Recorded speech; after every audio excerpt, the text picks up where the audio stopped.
fucking A.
all of you.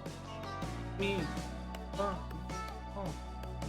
Liking this funny little cute clap because I didn't bother looking at. I didn't have it. I didn't think in advance to check for new worlds to explore. So I was like, fuck it, let's just go for something simple. I've done before and I know that won't get me fucking muted. And when I did the fucking wandering around world stream, guess what? That video is blocked in Russia if I upload it to YouTube because of one of the songs that was on autoplay on one of the players got fucking flagged. This is Shogun and Sako and Ri. Okay, let me know if I'm particularly quiet because I'm using my desk microphone right now. Basically, I've got where the camera is set up in VRChat right now is roughly the position of the microphone. So hopefully, as long as I don't turn, in which case the camera will follow me around, then, or just generally move around because then the virtual will be differently from the physical world. That should be fine. But just how are you all? It's nearly October. Everyone loves October, right? I like October. October's fun. Fun things. But yeah, the other thing is like if if I sound a bit quiet, just let me know so that I can slightly. I'm looking at the fucking screen attached to my hand.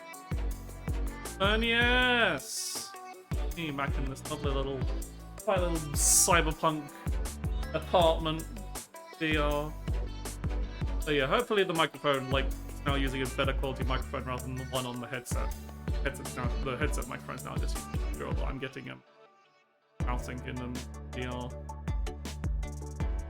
But yeah, all that faffing about, and I forgot what I was going to say. How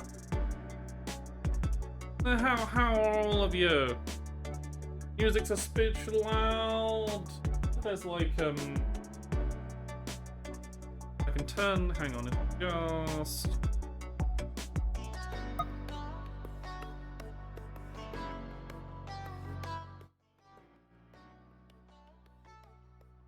Yeah, I'll just turn down the. Doesn't turn it down that much on my end, but just turn it down in the because I can't find the fucking volume. There's the only control panel for the volume in the VRChat world is it's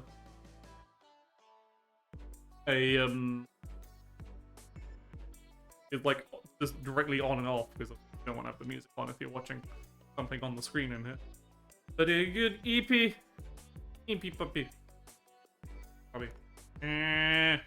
I'm a bit tired. I my sleep schedule's all kind of really fucking out of whack, so I'm working on trying to fix that and everything. I keep fucking it up because I keep staying up late at night and watching fucking something, whatever. Actually, I guess as long as I'm standing in the right place, I can move out a bit.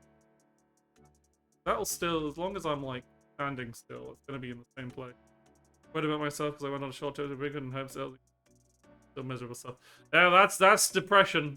That's how depression works, is you think there'll be an easy fix, and there is an easy fix. You have to do a lot of things for dealing with depression. I want to have this sunflower in the background. There, that's what we want. That's how we want it. It do be like that. You just gotta keep at it. You gotta keep doing the stuff so that you can survive. Because it's nothing. No individual thing is going to save you. It is going to be the culmination of a lot of little things, and it's going to be tough. Hello. Hi. You know, there's no. If only there was quick. If there were quick fix schemes, life would be a hell of a lot easier, wouldn't it? When you just do this quick trick and you'll feel happy. No, unfortunately, happiness is unfortunately a culmination of efforts by you and the people around you. That's kind of just how you have to deal with it.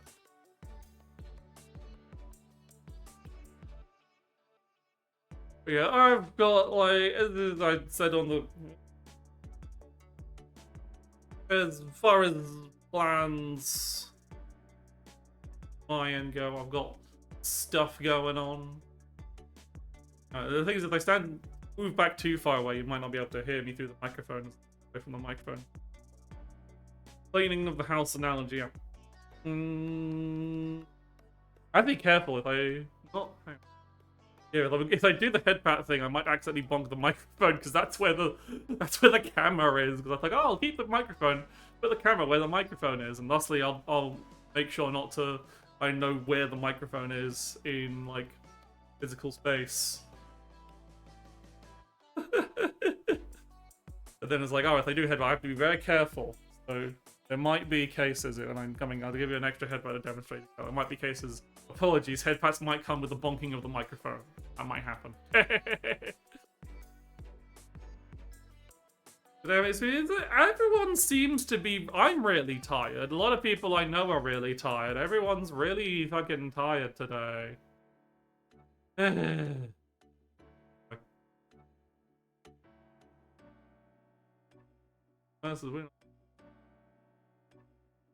don't know, well, that's in response to Phantom. I think I've lost my train of thought because I'm tired. But yeah, anyway.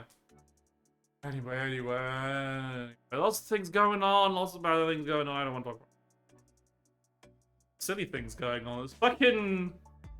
As many people have been pointing out, there's someone's making a fucking... Basically a complete rip-off of Parasite Eve, and that's just kind of funny. And it's like, that's still better than what Square... You know, that's still better than like what Square Enix has done with the franchise in like the several decades.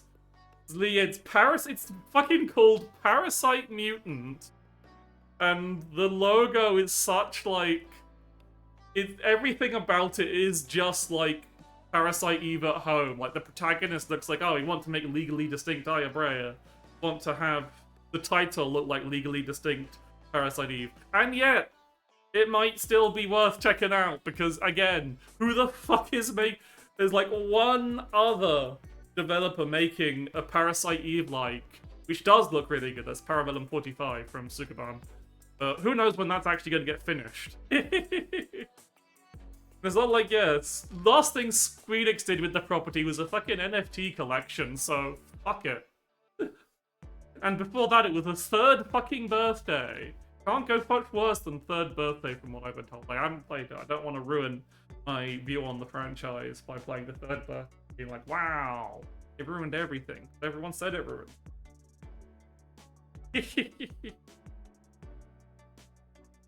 So, yeah. It's like the studio making it are very like... I looked at the stuff they said they made, and it's all kind of like... It is the similar kind of things, but... This time it's a bit more blatant. Like, they made a game that was very much kind of like, okay, we have Bloodstained Ritual Night at home, but it's very anime. It's like they weren't like quite going. They had a very visually distinct style at the very least, but like actual game itself was very Bloodstained. Like it wasn't like it was like a sci-fi anime setting rather than a gothic fantasy. So it had that leg to stand on, whilst the Parasite Mutant just looks like... I said to a few people, it's like, it looks like... Parasite Mutant's visuals look like, what if someone was remaking Parasite Eve 2? In a really weird way. Like, a lot of the stuff just looks like the labs from... Just the locations and labs from Parasite Eve 2. All it's missing is a section of the game set in like a dusty desert motel. It would basically have tick all the boxes. Because the first and the last area is all ticked. In terms of area designs of Parasite Eve 2. I said more Parasite Eve 2 than Parasite Eve 1, because Parasite Eve 1, most of the locations are just fucking... New York! Just set in New York. And it's like, there's a lot of places, you walk a long way of the time is walking through around a museum, and there's monsters in the museum, but the museum itself isn't like particularly messed up or anything. There's just monsters in there. It's just random encounters in the museum. As you wander through Central Park, and then you wander through Central Park, and again, there's not that much actually visually wrong with Central Park itself. It's just there's fucking monsters there. But yeah, I'll probably, if it's like not too expensive, I'll probably give it a try. I don't know if I'll stream. I might stream it or not.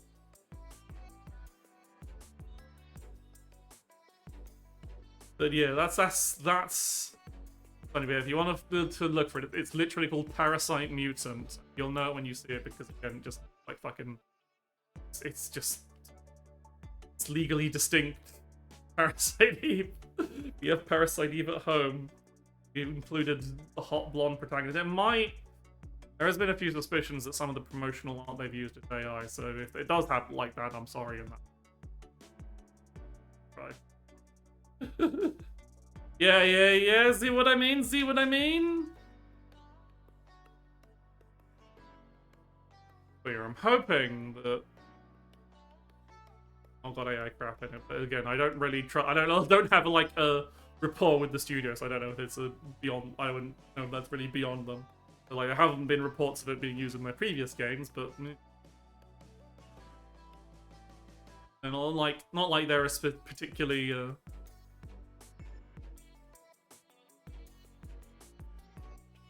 renowned developer. They make just slightly above shovelware, really. Like, they got ideas, but they're not making an original one. That's going on. It's like there's all the big theme fucking is always a miracle how these giant fucking companies end up in so much debt, isn't it? Like EA was like what in 20 billion something, massive amount of money in debt, and now they've been bought out by Saudis and Trump and all that. Like they'll be like even more so of a rotting corpse than they were before. Oh boy, I hope you're ready for Cristiano Ronaldo to be in Apex Legends. Horrible. I was like, I haven't given a shit about anything from EA in a long. Doesn't super affect. Still kind of a bummer. Digimon Time Strangers. Good news though, Digimon Time Strangers come.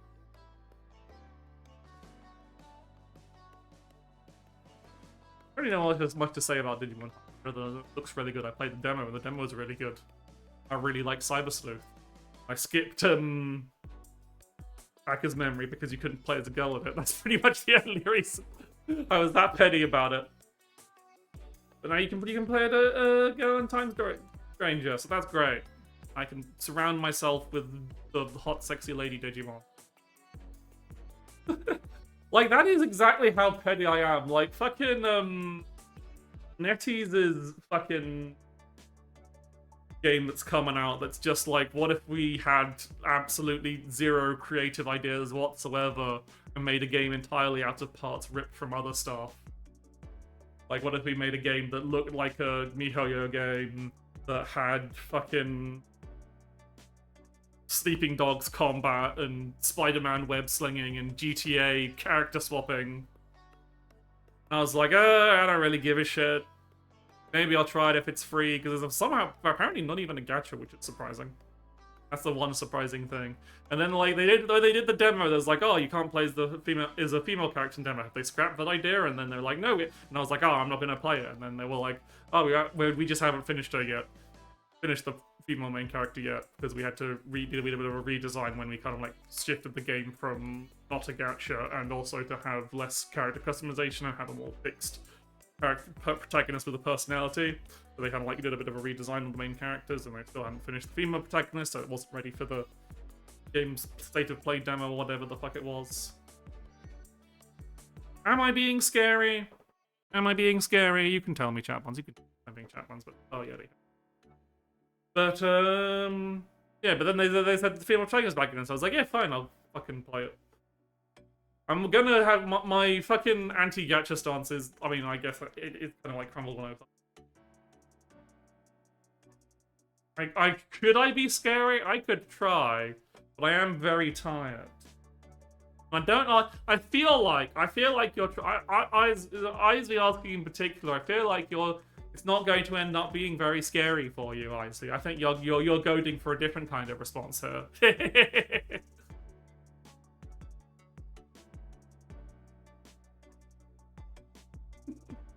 I think I'll respect for everyone else in the chat.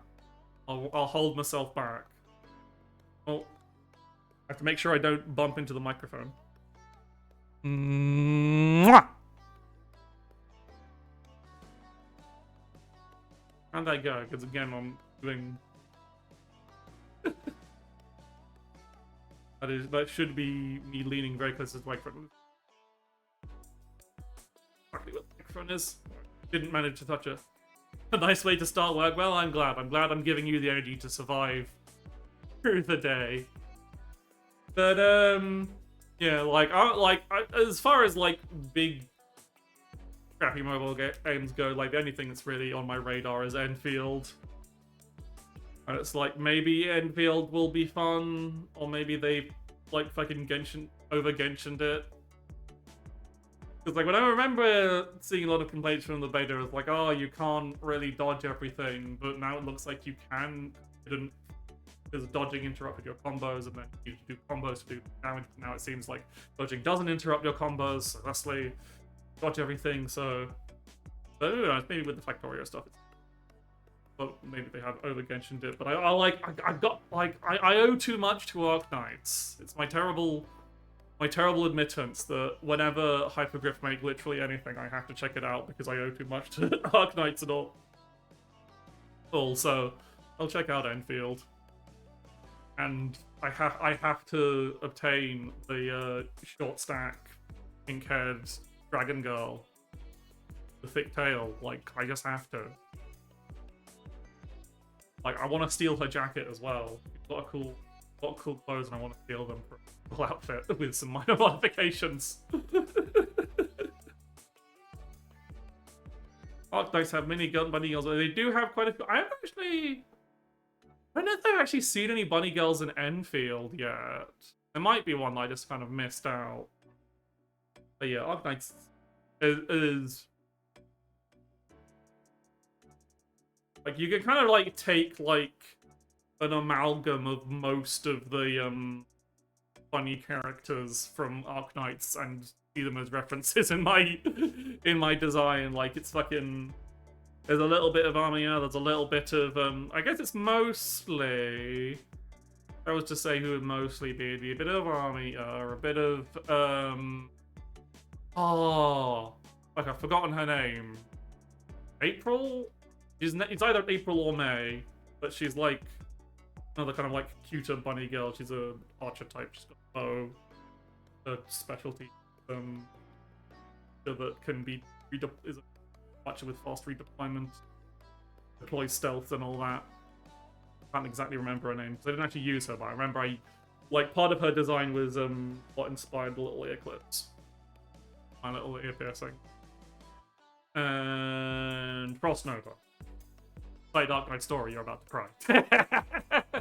Those are the three. I guess Savage is. I've got to be. The bodysuit stuff does fit with Savage as well. Everyone's favorite character that they never use.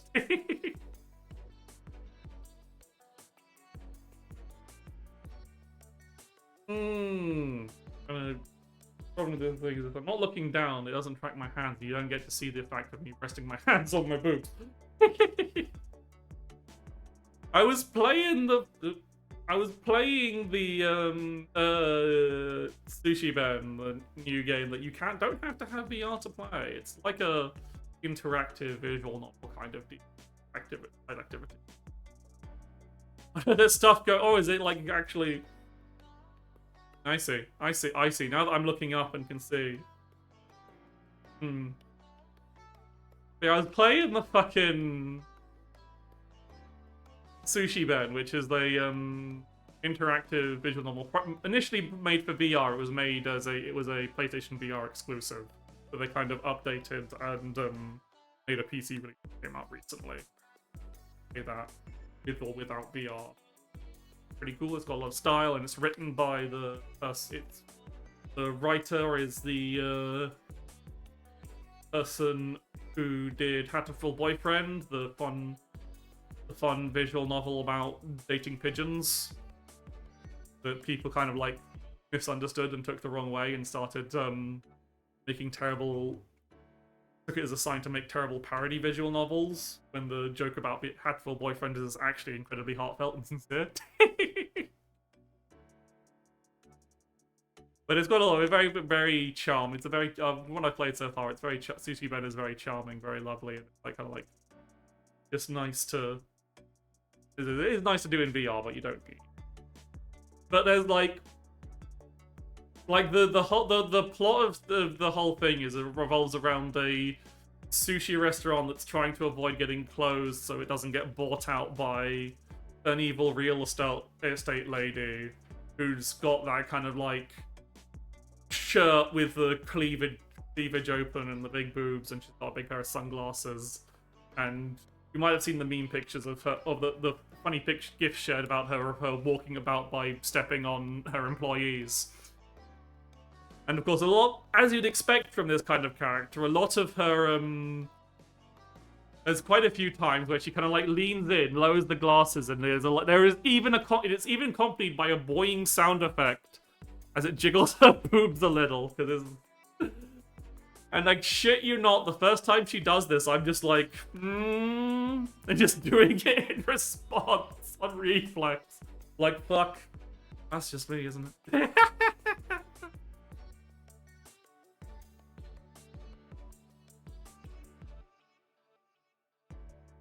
But yeah, I highly recommend it. It's not very expensive. Lovely little experience. I haven't played much of it yet because I keep trying to play it whilst standing up, and like whilst for a lot of VR games playing while standing up is pretty good, but I think that's mostly for more energetic games. But turns out trying to play what is essentially a very fancy visual novel whilst standing up, like a very immersive fancy visual novel, it is just mostly just walking around and talking to people with the occasional minigame. It does get a bit tiring. The thing is, I keep playing it, I'll play it sitting down rather than trying to force myself to stand. Like I know I need to stand more, but I don't think that is the game for that.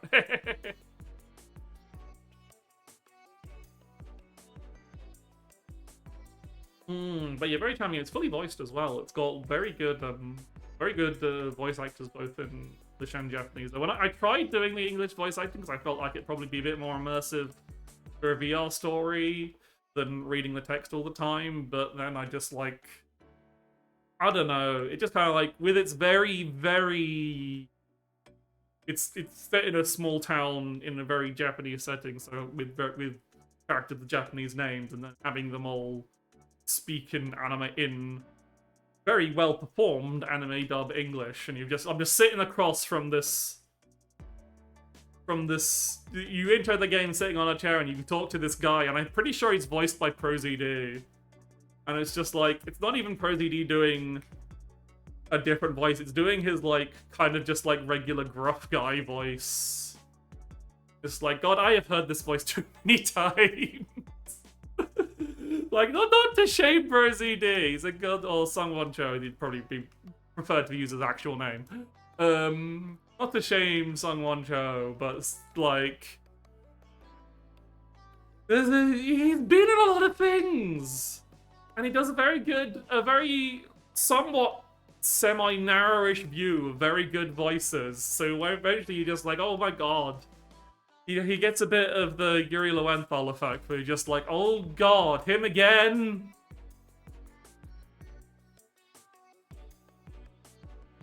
I suppose that's probably also starting to creep in with Gianni as well. He's been in a lot of things. But Gianni, I feel like, has a lot more range. Gianni has a lot of range. There's like so many things where like, I'm like, wait, that was Gianni Mianteagro in that indie game? Wow, I didn't think so. Then he does have a very distinct voice, and I'm pretty cool with one character. I haven't met the character that he plays, and obviously I'm on the Japanese. I switched back to the Japanese, so I'm not gonna hear it, but I think he plays like a uh, uh, like gang leader seagull sunglasses. Put you on the tone of the story. But yeah, highly recommend that. What else? There's lots of stuff coming out lately. There's been that. There's been fucking. There's Time Stages coming out. Hollow Knight came out. Silksong came out recently, and everyone's been like, "How good?" Silent Hill F is apparently good, so that's good, I guess. But it's expensive, so I won't be buying it for a while. like I've already basically I've already promised. I already got a because there was like some limited time deal thing on a website I use. It let me pre-order Time Stranger for like £40. I was like, yeah, sure. Oh. So I was like, I've already bought Time Stranger. I can't buy another game. I keep meaning to go back and play. I want to go and play fucking Daemon X Machina Titanic Scion, because that kind of I forgot that released. Because it's one of those games that just gets released and then no one talks about because it's a bit niche.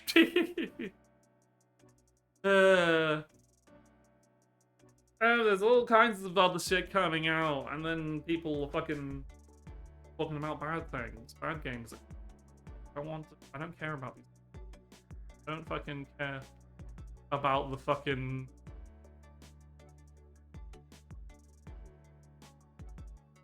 I don't actually know what else I was say about bad releases. I guess there was fucking the Metal Gear Solid remake. Or remaster, Metal Gear Solid 3 remaster. That's been out for a while now.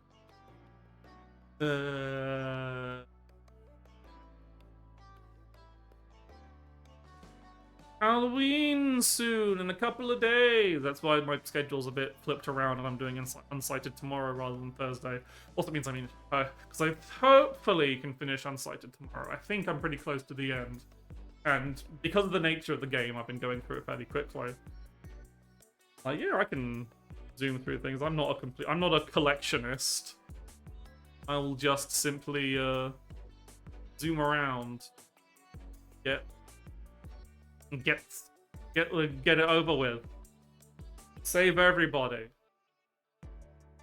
Maybe or most people at the very least.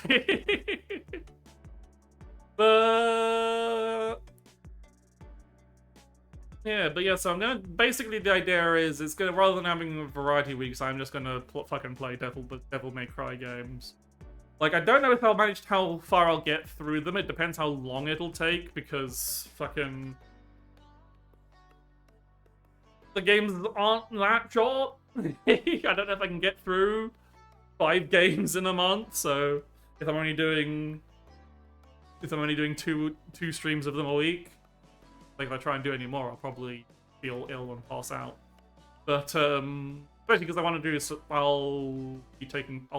I'm planning on taking part on the Dots Classicvania thing, but I'll just do that as unscheduled. So I'll also be playing. But at least, hopefully, unless I completely forget to do it. Or I end up doing it off stream. Who knows? But, yeah, so I'm hopefully by the end of October I can get through all the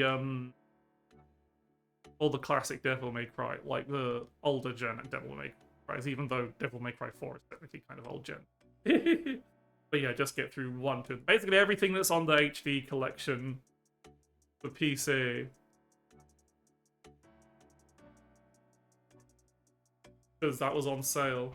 That'll be fun to watch. Yeah, it does mean I am playing through Devil May Cry 2, but I've played through all of the games before, so they're not new to me. I am a Devil May Cry enjoyer. I've played every Devil May Cry game, even DMC, and I was like, that's okay. But now I'm like, but then the director turned out to be a massive twat recently, so fuck him. I'm not going to say anything nice about DMC ever again. I was like, I didn't really have that strong opinions, but I feel like some people were like, May Cry, oh, that's good.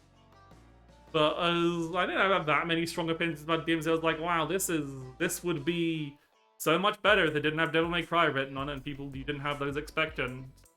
And if you weren't just kind of like made some silly jokes that kind of looked like that probably weren't, but kind of looked like you were pissing on the legacy, the previous games. But it's okay. Now I don't have to even bother defending it because fucking the director of the game, piece of shit. So fuck him. I don't remember exactly what he does, but I think he said some, in the current political climate, supported some not good people. But yeah, anyway, we don't have to care about that. I'm playing the old ones. Even Devil May Cry 2, I'm even gonna play. This is a promise. This is probably going to be why I'm not going to finish all 3 of them in a single month. I am going to play both sides of Devil May Cry 2. Because I always see, every time I see someone play through Devil May Cry 2, I see them play through Dante's campaign, and then don't want to play any more Devil May Cry 2, which is fair. But this means I can fill the niche, the VTuber who has played the Lucia campaign. And I'm going to be doing that first. This is a spoiler. I'm going to be playing Lucia's campaign first when I play Devil May Cry 2, because that's how I played it back in the day. That's what I did when I got my fresh copy of Devil May Cry 2 from Game. Had 2 discs in it. I was like, 2 discs on a PS2 game? That's wild! Haven't seen that since Final Fantasy.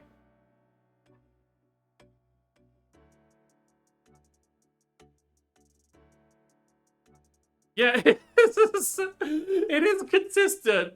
It is very consistent that I'd want to play the girl first. You remember, this was years ago. This was a subconscious decision at that point.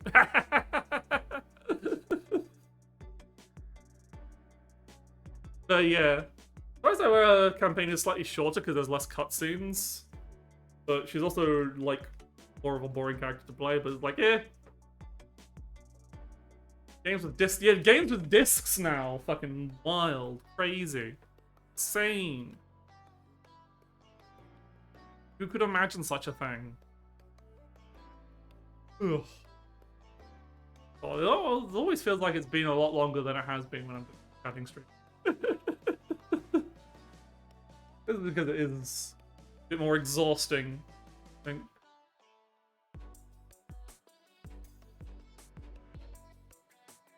The 2 gets it's fucking Cygirls? What the fuck is Cygirls? Never heard of that.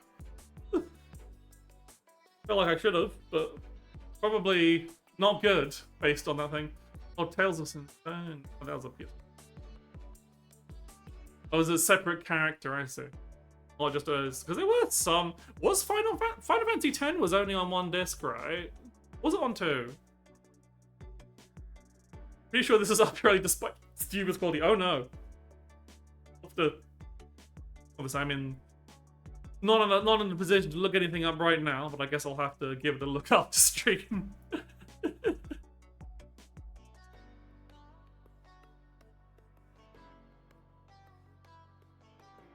So yeah, that'll be the like. I was thinking if I was going to do this because. Usually at the end of October, on the anniversary of Signalis' release, I do another playthrough of Signalis. But the problem is there's only so many...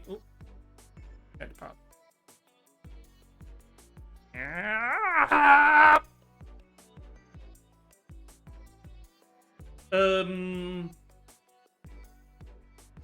only problem is like, it's... played through it so much in various different ways. I've played it with looking over. I've looked over a friend's shoulder playing the 3rd-person mode. I've played it with the lights out mod. I don't know how many other different. There's not a game that really benefits much from a randomizer run. It's not. It's kind of. It feels like a game that's kind of like difficult to like meaningfully randomize. Like you're not changing the order of. I feel like better randomizer games are more stuff like Metroidvanias or something where things that are more open. Like I said, the gold standard of randomizer type games is probably something to the past or something. where it does dramatically change like the order of which you play through the game. But since Signalis is a fairly linear experience, gone in October or no? Oh. Spirited Away. Ghosts. But so yeah, so I don't know if I'll still do a Signalis playthrough on the Signalis anniversary, or I'll just, because like I really feel like I have to, because it is a very important game to me. But again, there's only so many ways I can play through it. I don't really care about like speedrunning the game, and if I speedrun the game is incredibly. If you speedrun it properly, it's a very short game. Because like if you're just running past everything and doing things as fast as possible, and not really dwelling on any kind of X or pickups or whatever, very fast to clear game. It's not like something like when I do the fucking pre-Christmas Parasite Eve stream, because Parasite Eve takes a decent amount of time regardless. And also, like, I feel like, I don't know. But maybe I will, if I have the time, if I finish Devil May Cry 2 before the end of October, I might do the thing. I'll see how I'm feeling on the week, really, when I'm making the schedule. That'll be the answer.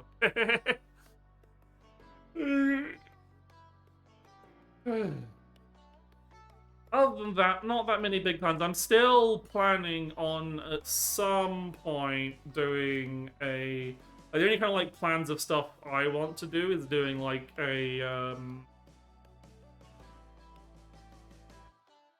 Shadowverse Pauper tournament. But again, that might end up being pushed back until like January, when they've got 5 sets out, so I can ensure there's enough diversity in cards, because I don't want to like set up a tournament and then just be like, okay, everyone's playing the same cards because they don't have the options. I want to have like some variety, but obviously I don't want to do a proper tournament, because then it takes a while to like build up a deck at Shadow still. So I don't want to be like, okay, I'm opening this up to lots of people, including people who might not be that into Shadowverse yet, and teach them, and then find that they want to play a different deck than they have the cards for. They don't really have the time to like grind up the stuff.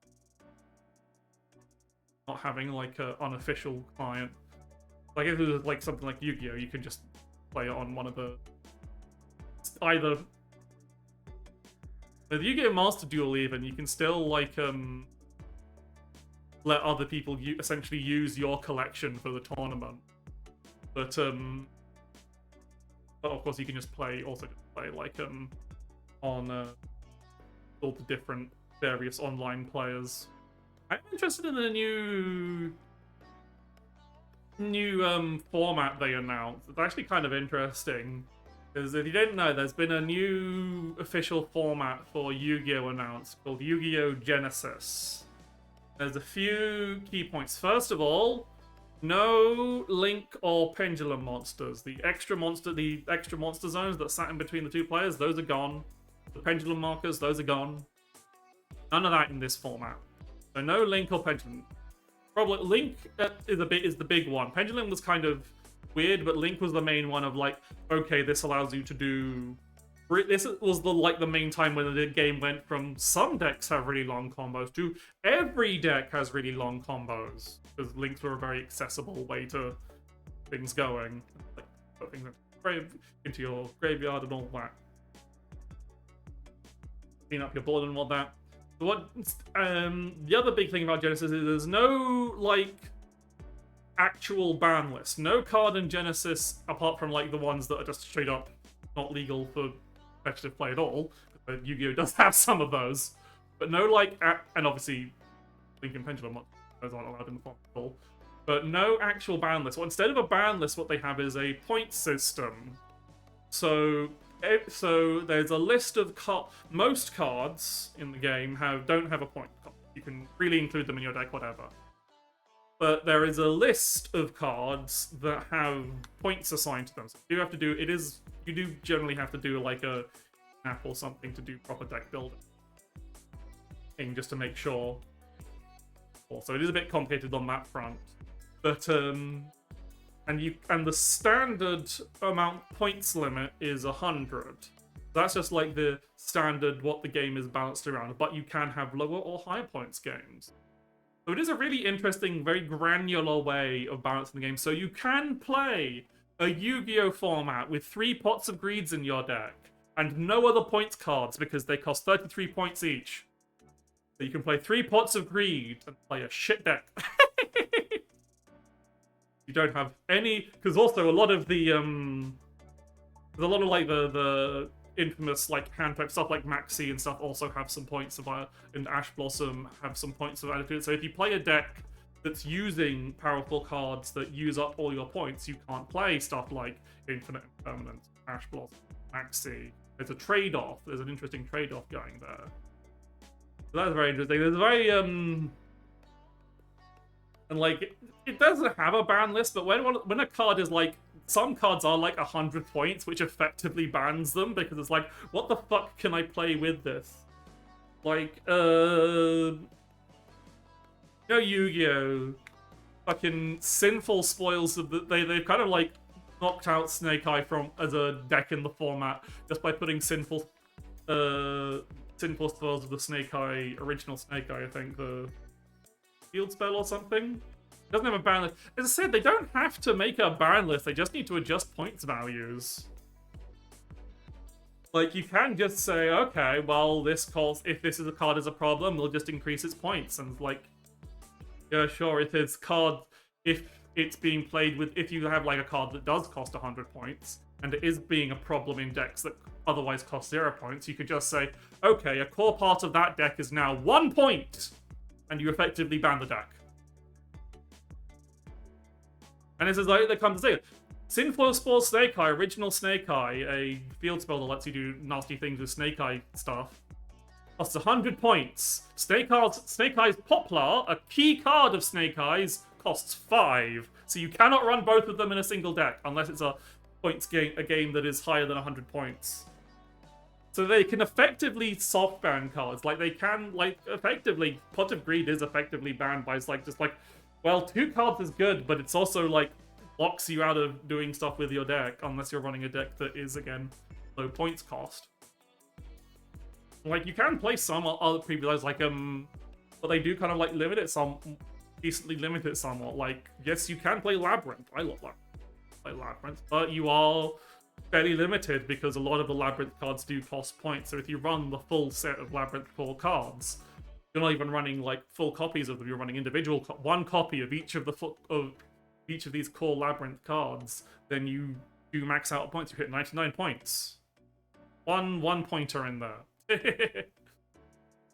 Even worth the space. It is interesting. It's just there's also I don't have local people to play with, and I don't have fucking.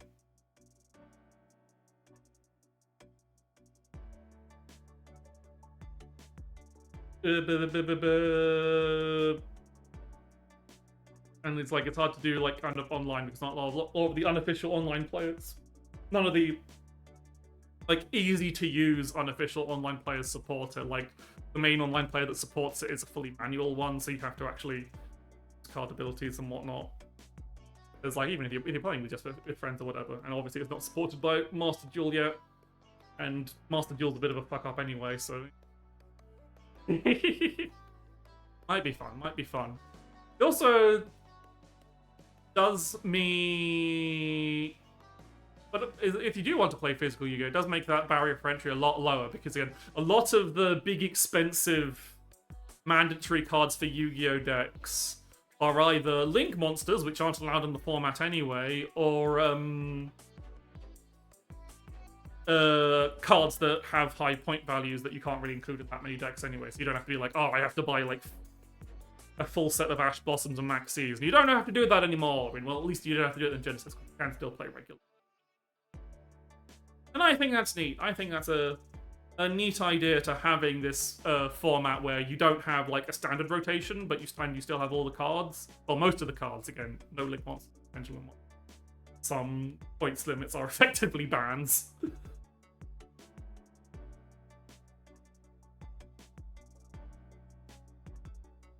But yeah, it's neat. It's nice. I want to play it. I want to play Yu-Gi-Oh! Genesis format. Ugh.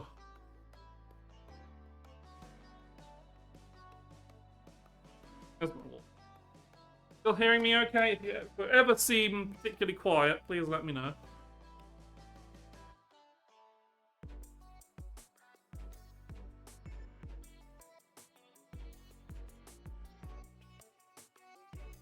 Feeling out where my desk is. Best in the bottle. Loud and clear. Excellent. So yeah, having the download, because I'm guessing it's a lot quality. I need to double check, but I'm guessing it's sounding a lot better quality than the headset microphone, and it's not picking up every single breath and sound possible. That microphone doesn't have good like, any kind of like very sensitive.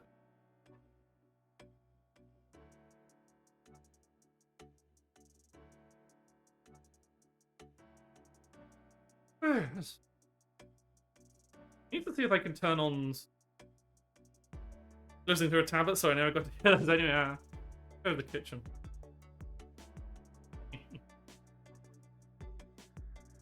Good view. That's a good view.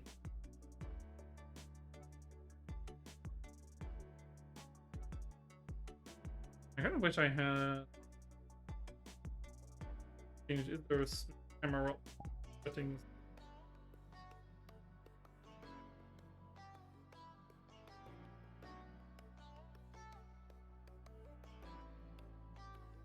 I can see without going into the proper menus. Wander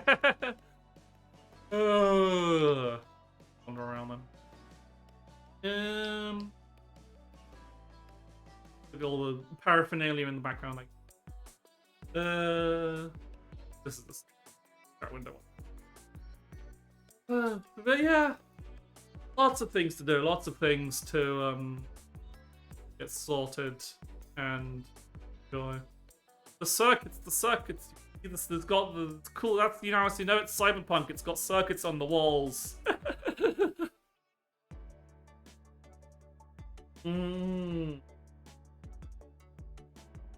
Oh, sleepy. I don't know how much longer. Yeah, it's lots of things to get done.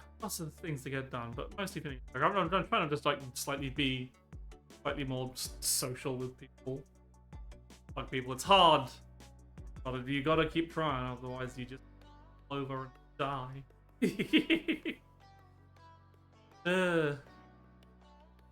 What next? What can we talk about now, Johnny? A full run of some manga. Yeah, I spoke about it when I first did. There's a very interesting selection you've got here in the interests of whoever the fuck made. Got some Final Fantasy XIV artworks. Got some manga, a manga called Arms. I remember JoJo's Bizarre Adventure, a lot of that.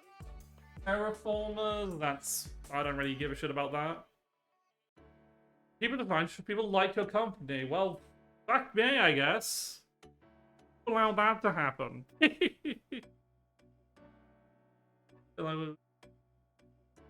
Yeah, I wasn't trying to be like that. Making sure I'm aligning myself. That's still where the microphone is. That's good to know. And it's good to know. Looking at the culprit right now. So yeah, lots of one of these. Like, Terraformers us. So I realized that with the microphone like this, when I turn around, I bet it's getting really clear. It's getting a lot quieter as I turn around, because now that's immersive. I'm not talking directly at the camera. When I turn around, you don't hear me as diegetic, exactly.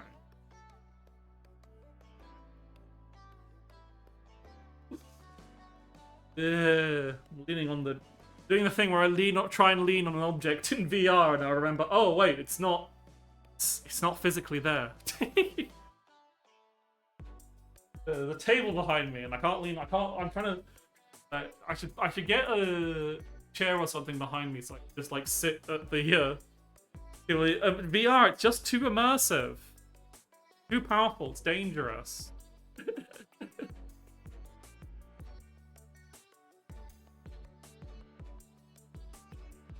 stand up straight.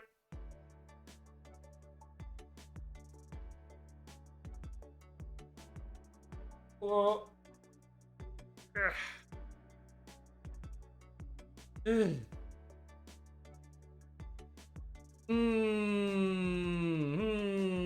One now. I'm running. I'm trying to think of what to say, but I think I've probably talked too far.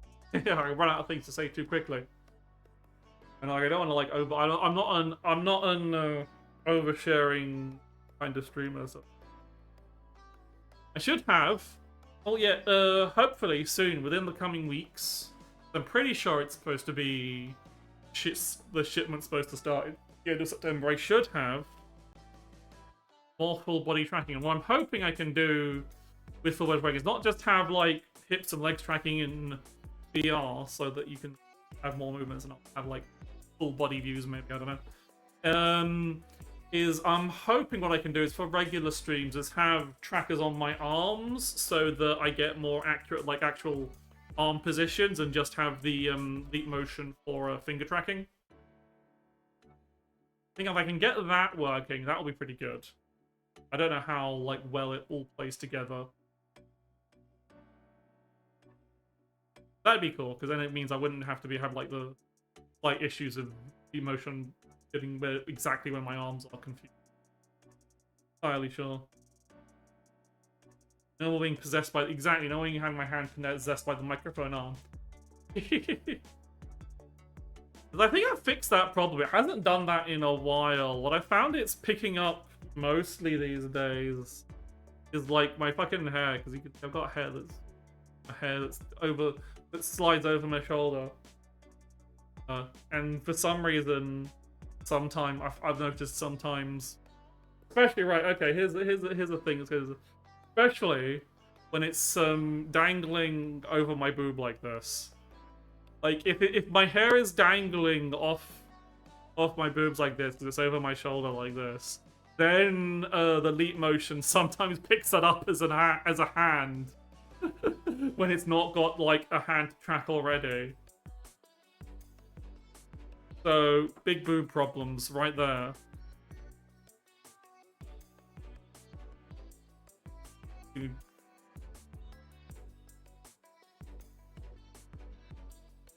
Yeah. I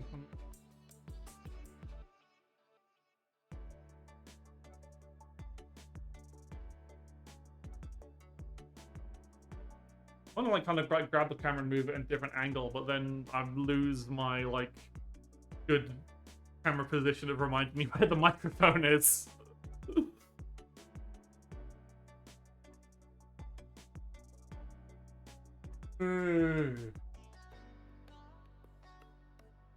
City skyline in the background, yeah. You're behaving. Why? Why are you behaving, ISV?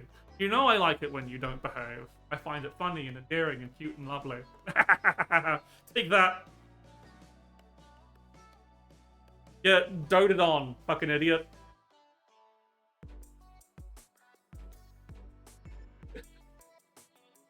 What was that last one? Ah, I forgot. Did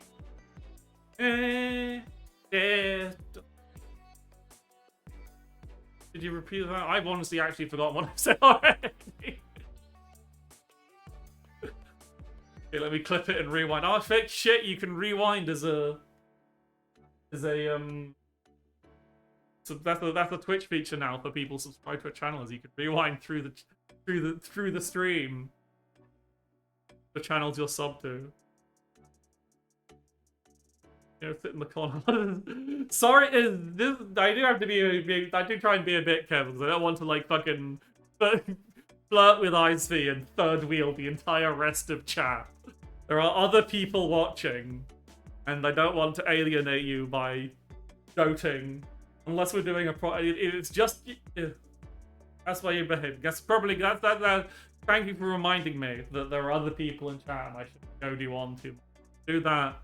I can do that on your streams. Much as I'd love is yeah, we can hang out off stream. Oh. But yeah, full body dragon would be nice. Um, that was a funny bit of news today, wasn't there, about the fucking Fortnite dance that I'm not going to replicate? In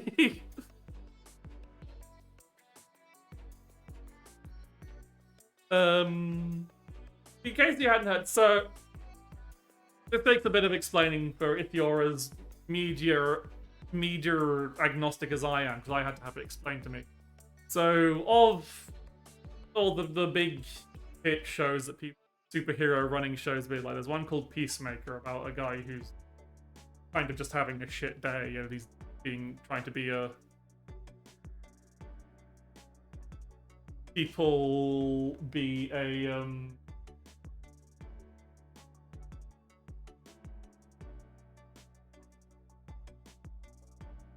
Okay. Let me explain the whole thing, Phantom, because I think you've not realized it. So the whole thing is this is spoilers for Peacemaker season 2, by the way. Before we get into it, so in the intro to Peacemaker season 2, Peacemaker is about one of those kind of like more gritty superhero stories about a guy who does his vigilante justice, but there's like blood and murder and shit. And apparently in season 1, Peacemaker fucks something up and everyone hates him. So in season 2, he's traveled to an alternate universe where people like him, because that's a thing that happens in superhero stuff. And a lot of season 2 is taking place in this universe where people like him. He's doing his vigilante justice thing. Yay, Peacemaker! And then and part of season 2, in the intro of season 2, all the characters do this dance, and they move their arms left, and part of the dance has some weird symbolism in it. And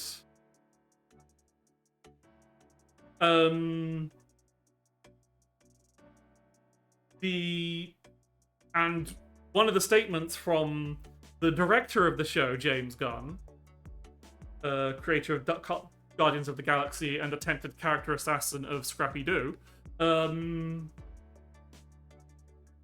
said that the dance would have a special meaning. And so at the latest episode of whatever the fuck his name is, season 2, it is revealed that this alternate universe that he has been hiding in, where everyone loves him, is actually a universe where Nazis won World War II. John Cena DC, I think that's... And so he's been hanging out in the Nazi America universe, like Wolfenstein. That shit. And because of certain motions in the dance, and because of those comments, it suddenly became like, hang on, is this supposed to be a Nazi dance? Because it's supposed to be a hint towards the fact that it's in the Nazi universe.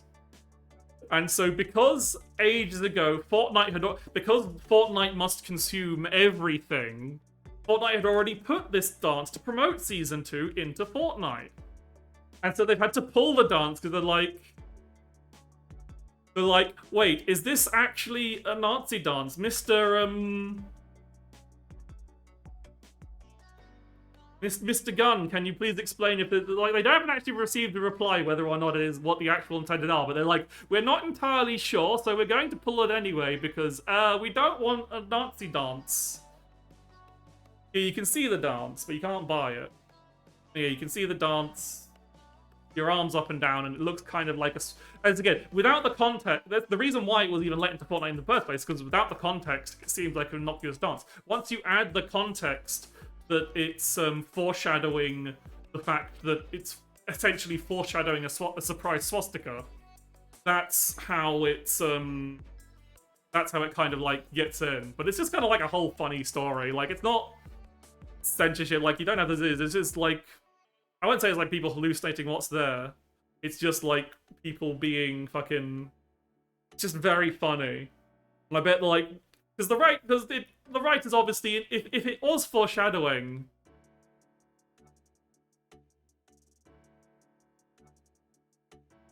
I think you're going a bit too weird about this fandom.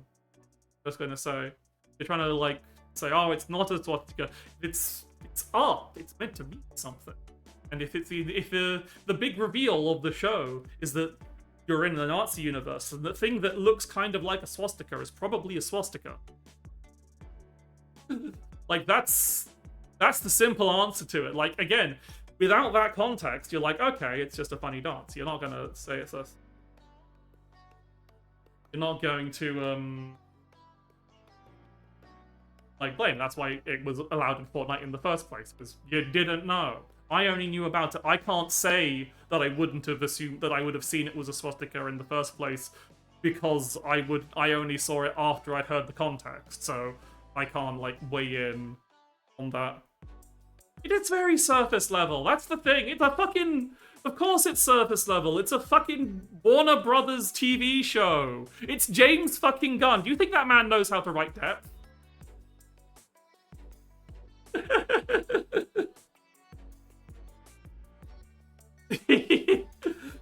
James Gunn is the man who wrote the screenplay for a movie where Scrappy-Doo pilots robot Mr. Bean because they kicked him out of the group for pissing on Daphne. That is James Gunn. I hit the microphone. And he did it because he hates Scrappy-Doo that much. Despises that little dog. Then he made the Guardians of the Galaxy movies, and they were like pure aesthetics. There's nothing deep going on in the Galaxy.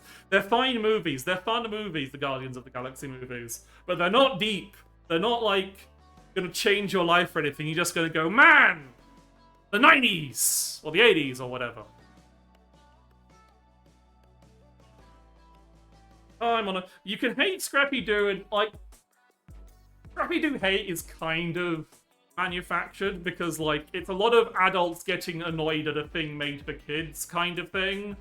Like Scrappy-Doo was incredibly popular with kids. He was made to appeal to kids, and kids loved Scrappy-Doo. Adults hated Scrappy-Doo because they felt like he was annoying. And nobody gives a shit about Scooby-Doo. The thing is, it's like fucking Barney or whatever. It's just a thing that was made for kids, that worked well for kids, and adults didn't want to see it in the show that they had watched up growing as kids, even though they were adults now, or at least teenagers. They were like...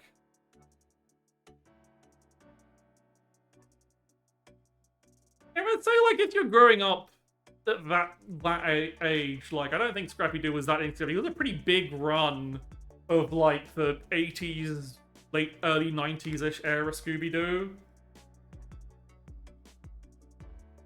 As far as I'm aware, I'm not a Scooby-Doo expert, but I remember seeing a lot of Scrappy-Doo. Yeah, like, no one... And, like, no one said... How can you hate Scrappy-Doo in the universe where Scooby-Doo exists? Because people forget Scooby-Doo exists, because he was barely in the show. And he wasn't really a character. It's just like, okay, what do we need to make a stupider character than Scooby-Doo and Shaggy? Why didn't we just make a character who's literally called Scooby-Doo, and the thing is he's really stupid? And then he was used for like a couple of seasons, which might sound like a lot, but in the context of how many billions of episodes of Scooby-Doo there is. Thank you. I'm glad you appreciate the past. Do unto others how you would unto you. But yeah, so no one fucking remembers Scooby-Doo. You think people remember fucking Cookie? Shaggy's girlfriend from the Red Shirt movies? No one remembers her. She barely existed. Mostly because she was just there as girl character. Like, oh, we're having Shaggy be a protagonist. We need to give him a girlfriend for these movies that are terrible.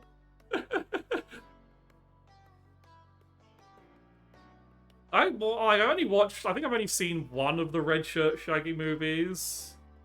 I think it was the one that was like a really shitty Wacky Races rip-off, where he gets turned into a werewolf and has to do a wacky race against the minions of Dracula, and it's all really shitty. They keep teasing a character called GK, like this ultimate badass, but it's just a pun. It's Genghis Kong, and it's a big monkey dressed as Genghis Khan. Reluctant Werewolf, yeah, that's the one.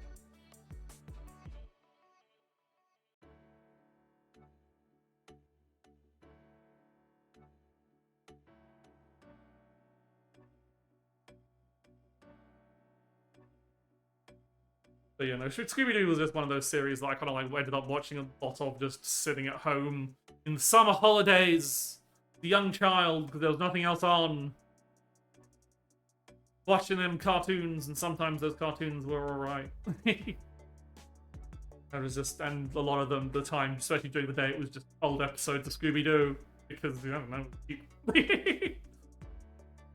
there's like decade-old episodes of Scooby-Doo on the TV, because like, why the fuck not? Who the fuck gives a shit? Who the fuck's watching at this hour? Kids on holiday? We can't make a program just for kids. Okay? The half term. That's just a...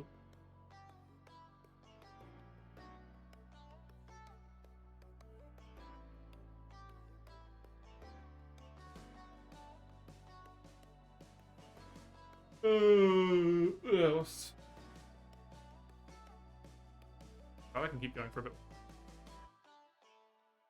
There was a little, quite a few of those kind of like. I was very excited when I finally got access to Cartoon Network, Army and stuff, and see. Perhaps.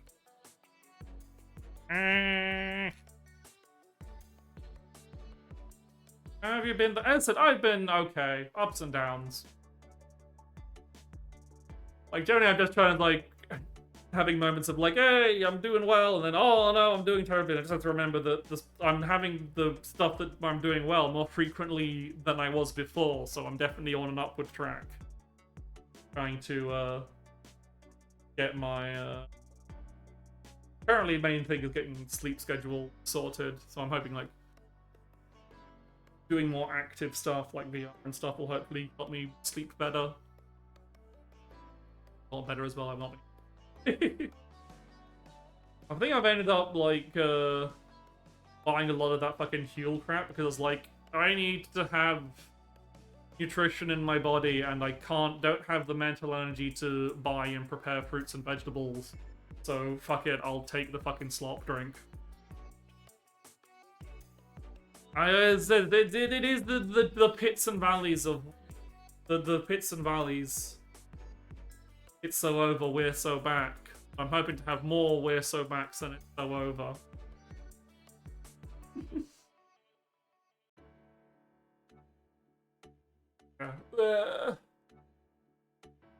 So hopefully I'll eventually start. For now, fuck it. Also, I don't want to keep eating the fucking Huel slop because it's expensive for what it is. £3 something, £3 to £4 for a bottle of that stuff. Alright, I could make a nice meal. I could make katsu for them.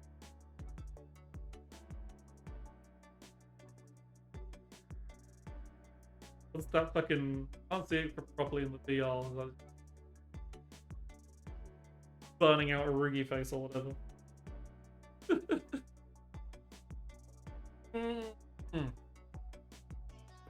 But yeah, I need to like get my energy levels back up, and then I can start fucking having energy to whenever I want a snack, just peel a fucking carrot. Like in the depth, in just depressing about expensive slop drink. Yeah. Imagine having energy. Yeah, like it's very on brand that I do just like eating raw carrots.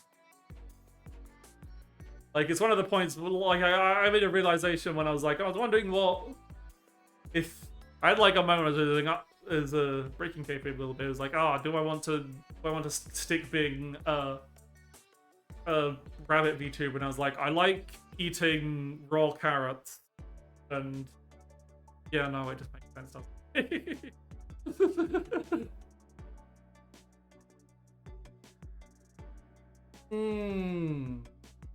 Good, yeah, because I also just put carrots into a lot of things when I do actually cook. Like, whenever I make a katsu sauce now, carrots in that. I think carrots aren't like I guess carrots is a pretty common curry ingredient.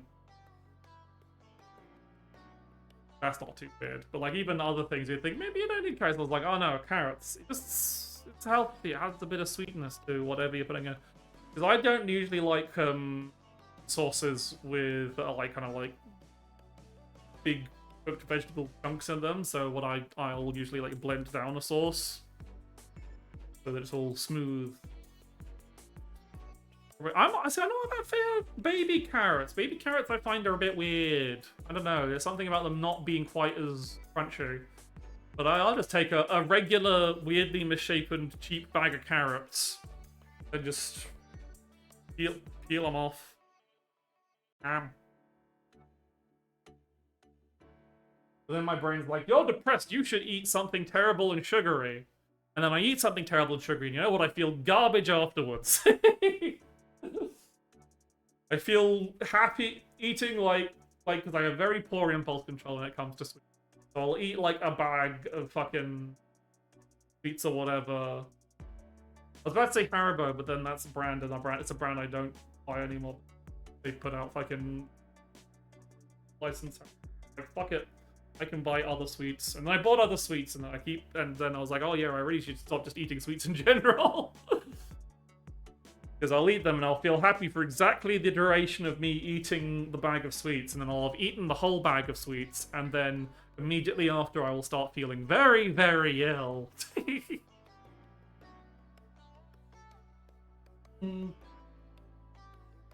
Yeah, like my go-to, like in terms of vegetables and stuff. Oh, thank you for the follow. My go-to in terms of like vegetables and stuff is like just carrots and broccoli, really. It's not like particularly balanced, but like they're cheap. You just buy a bag of misshapen carrots and a stalk of broccoli, and that's vegetables for a week. That's like the combined total is usually like less than £1. About to pounce on, I have poor impulse control. My tablet immediately shut down. It's for money. Behave. Public areas, I say.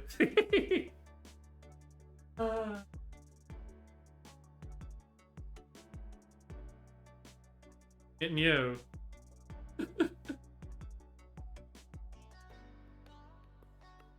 But yeah, it is. I like eating apples as well, but apples are more expensive. Are you going to agree? Me too.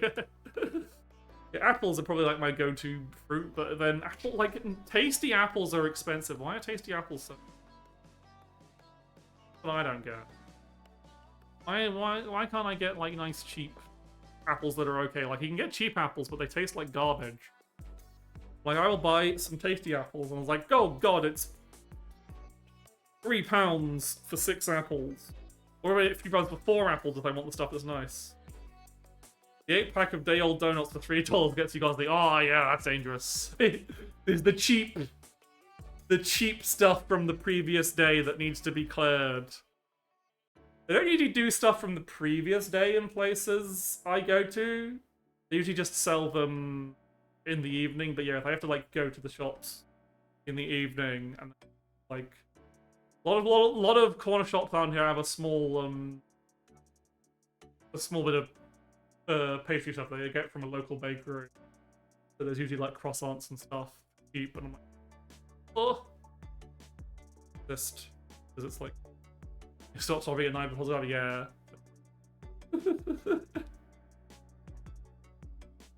Oh.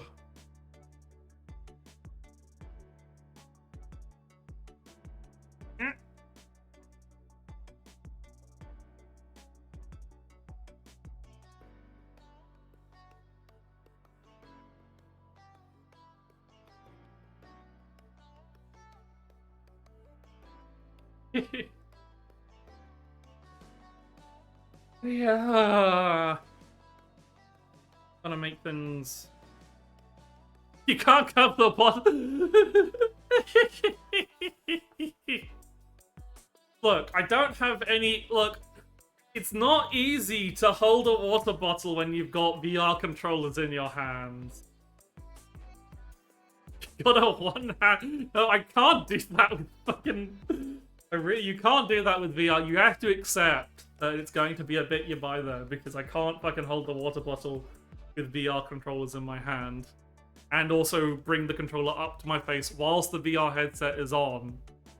It's just not happening. I suppose I could just drop the controller and let the hand go limp on the wrist thing. Avert your gaze. I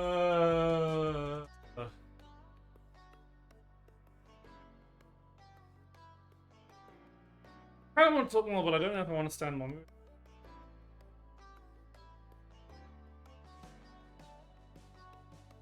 You know what, let's... I'm gonna sit down. Things about a bit. I'll go into the AFK mode, so I don't end up glitching out. Just give me...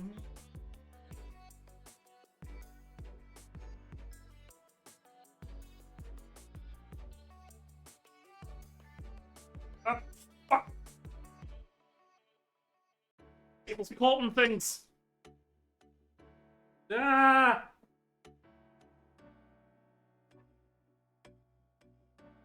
I need wires around my desk.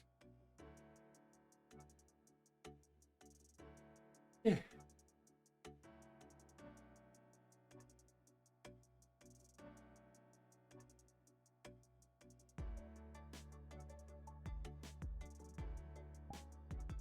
Do that. Yeah. There. Sit down at this table.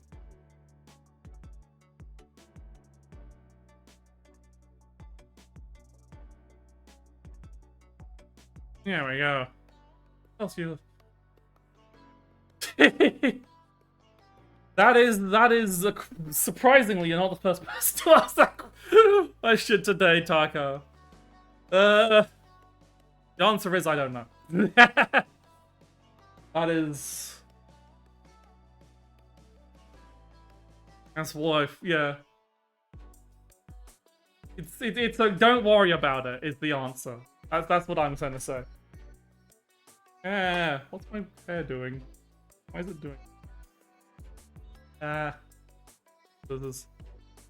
Yeah, just... Don't worry about it, Ken. Sorry about my hair being good. Maybe if I... Well, you get this view now for a moment also. Oh, it is just... doing that. Yeah. No. I moved away from the microphone. I guess I'm doing this standing up now. It's not working sitting in the chair. Brief hi, hello before bed. Hi. Anyway. Mwah.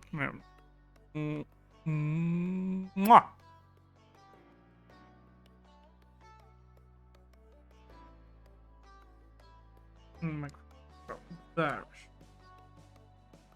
Yeah. Yeah. Going to the perfect 10 out of 10.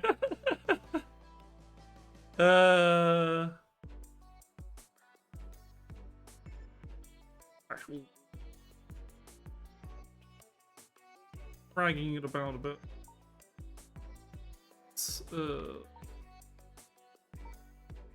well. Yeah. There.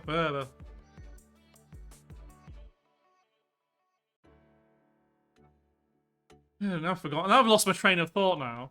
Did I have a train of thought? Who needs a train of thought? I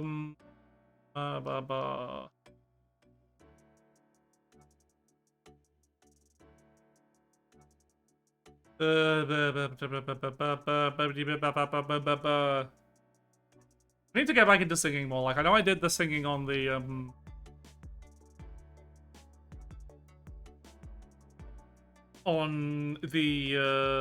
anniversary stream. The, affiliate whatever anniversary. streaming anniversary, whatever, late celebration thing. Because kind of like, it's just Rock for Clout has just been that song that's been stuck in my fucking head for ages, and I'm like, it's like, oh, I need to put something on whilst I do the dishes. And I was just like, oh, I'll just put on Rock for Clout on loop. It's just like, oh, for fuck's sake, my brain want to listen to things. Was really thank you. I'm glad it was appreciated. I was really nervous, because again, I hadn't been singing a while. And even when I listened back to it, I was like, Anxiety says, oh, it's bad. I would like to, at some point, so that's kind of like what I'm trying to build confidence towards is like a it's like a somewhat proper cover. Like, I don't have the money or resources to do like or abilities to do like a full music video or full mix or anything, but if I can find someone who can do like an okay job at mixing, and yeah, that's like a general anxiety a lot of people have, is you don't like hearing your own voice. Well, because I still have a very bad time just even listening to my own VODs. But yeah, I would like to do like a somewhat proper cover. Like, again, it'll still be fairly low budget. I just want to like I'll just have like a still image with a visualizer slapped over it for the video, and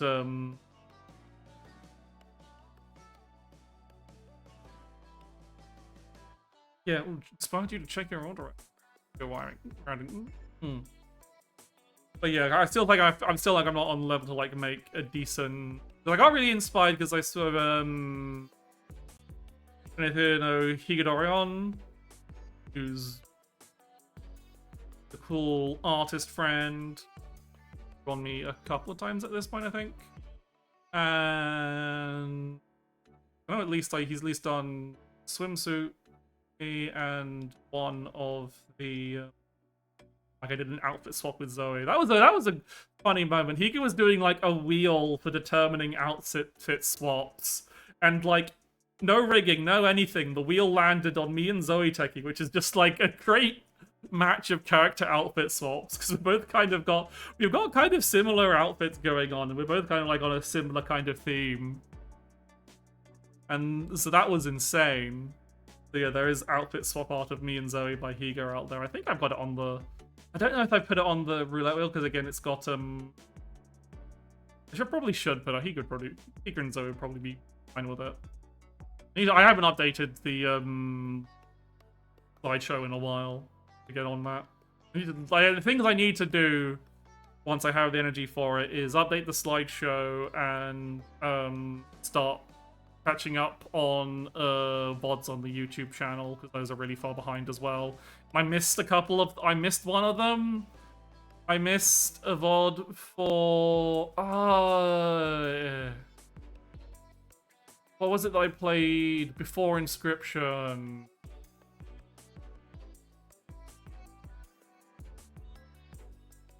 Fuck, I've forgotten the name of it now, and I feel bad. It was a good game.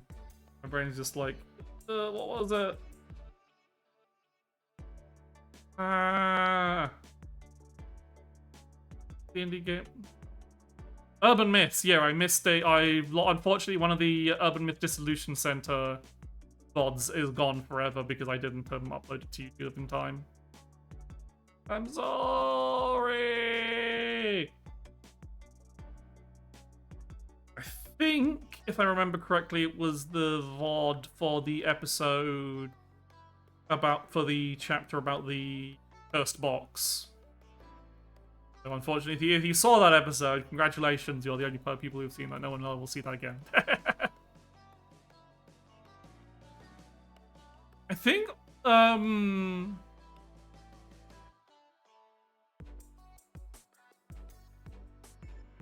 the studio behind Urban Myth Dissolution Center, I don't know if they're doing fully, but they're working with another studio, and they're putting out another game that looks really cool. Like, it's like a It's a really interesting one. It's like a story where you solve. It's another like kind of mystery solving story, but done in a slightly different format. It's a story about where you're solving mysteries across time, alongside a girl who reincarnates and remember things across all of history. I don't know if it's like solving crimes or but it's solving mysteries or something like that. But unfortunately, it's apparently a browser game. And even though it looks really good, it's like, oh, that's never gonna get an English translation, is it?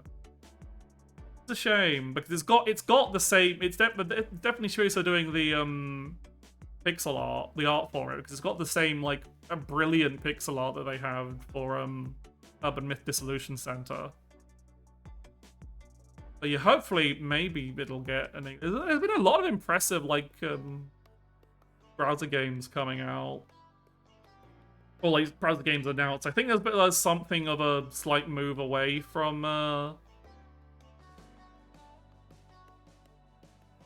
yeah, weird that they make it as a yeah. I think people have kind of like gotten back into doing really cool stuff in HTML, and it's like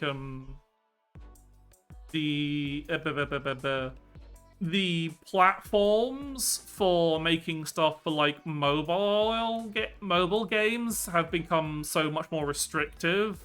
Like you have to get so much through fucking Apple or Google these days that I think a lot of like small indie creators are like, it's not worth the hassle. We'll just make a browser game instead, but we don't have to worry about any of this shit. We don't have to worry. I think it's a lot of stuff to do with also like statement processes and stuff. Like there's a big push away from the especially for non-Western studios, a big push away for them to get away from being so dependent on American infrastructure. And yeah, it's like if you have something running on a browser, then that can still run on a phone perfectly well. It can still be sorted, and you don't have to worry about like appeasing some people across the fucking ocean at Apple or Google or Visa or MasterCard. Yeah, I think I saw another things like a full like 3D exploration game that says it's a browser game, so that's kind of wild. I don't know, like there's a lot of simple but good games that people make on itch.io that run in browsers. So yeah, interesting times indeed. Seeing what's good.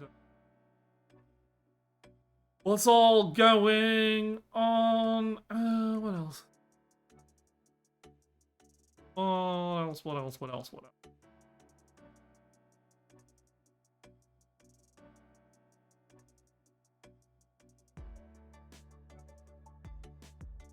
But yeah. So, oh yeah, catching up on VODs. I need to do that. So I'll probably, if you're subscribed to the YouTube channel, you'll know when I get around to that, because there'll be like 3 VODs uploaded in a single day, maybe 4, depending on how frequently I try to do it. So apologies in advance for when that happens. You might get a bit flooded, but otherwise it's going to take me like months to catch up.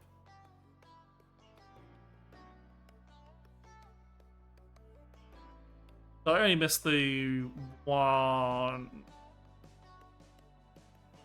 YouTube only lets you do so much a day anyway. Yeah, I'll probably have to remember that when I'm adding the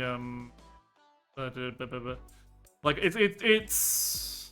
I think it's fine on that front because I'm not up. The VODs are uploaded to YouTube. I just haven't made them public yet.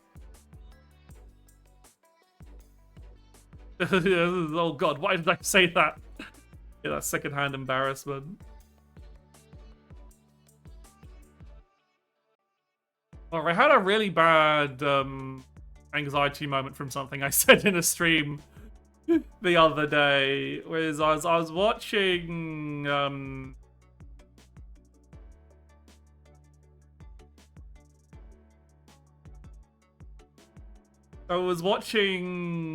Doro 3, and she was talking about like how there aren't that many people aren't making like 3D Zelda likes. Because you're playing Majora's Mask, and it was like saying, well, people aren't really. There aren't that many people making proper 3D Zelda likes. I was like, even the Zelda games are very, very different. Because now it's like fucking shit like Breath of the Wild and Tears of the Kingdom and that stuff. And so people were suggesting stuff in the comments that's like, it's mostly upcoming stuff. Like, again, it is very right. It is not something that's being tapped into very well. There are a couple, and a lot of them are like more like 2D Zeldas, even if they have 3 dimensions to them. And they like usually spin the genre into a weirder place, like stuff like Tunic and that. Like more like a 2D Zelda in structure, really. And all that. And someone suggested Abyss X Zero, and Abyss X Zero is made by the people who made Unsighted, the game I'm going to be playing, continuing, hopefully finishing tomorrow. And people were like, "Oh, I've never heard of Abyss X Zero," and then people were like, "That's made by the people who made Unsighted," and it's like, "I haven't heard about people," and I said, "Well, Unsighted is kind of like Hyper Light Drifter, but more 2D Zelda-like, and with robot lesbians." And Dora had a bit of a chuckle and said that doesn't really work, because that's the same reason people keep describing all these things as stuff with robot lesbians, and that's why I still haven't played. That's why she said she hadn't played Signalis yet, because she was getting. I don't know. That kind of like made me think a little bit on like how I do that, because it's like it's hard. I realize it is probably a very bad description of the game, just to say, oh, it's like this but with robot lesbians in it, and I can see how that's kind of like annoying some people. It doesn't really sell you on it. But then like people in chat started joking about like making silly jokes about Dora being homophobic from that, and I got really embarrassed, and I felt really bad for like essentially bringing this topic up. And I was like, oh, have I done I haven't really done a bad thing. I like it as if and it was just very much my anxiety, so I don't think like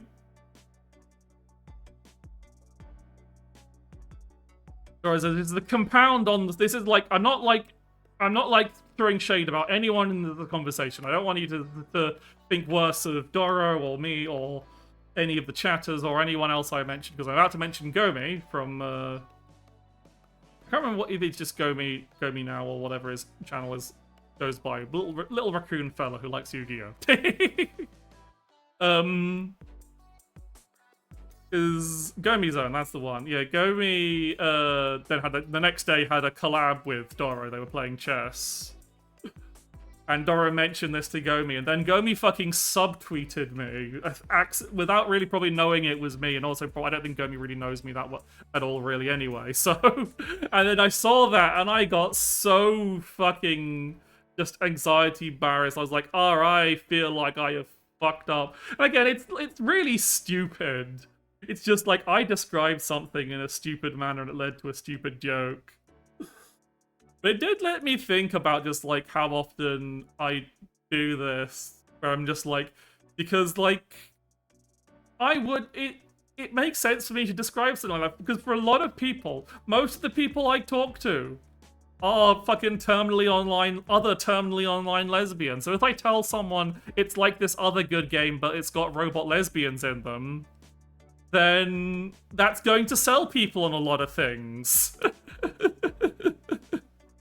Like, I know a lot of people I can sell just with that description. But I also realize it is kind of a poor sell for people who aren't in that kind of circle. And is kind of an annoying thing. So I do wonder if they do have to, like, be extra, like, a bit more careful. I don't think it's like I should have been more careful. It's just like how things, consequences I couldn't have seen that, again, don't really matter of anything. Like, it's not like this has led to some drama with people cancelling me. You do like Rebel not like a good. Well, that's because you're not a terminally online lesbian, Shogun. You have to understand, for a lot of us here, that is a very good sell.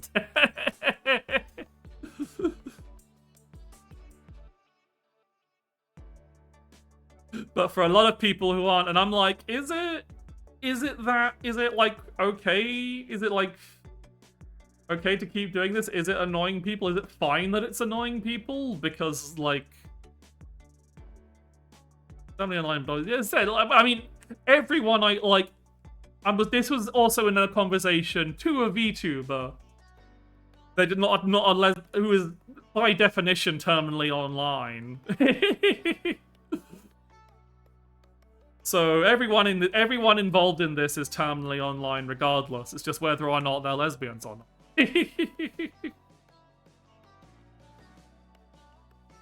But yeah, it is just kind of like, is it worth being like upset that people are annoyed about it? Is it like, should I be upset that people are annoyed about it? Because of like, well, the only reason we are annoying about it is because there isn't that much in terms of robot lesbian content.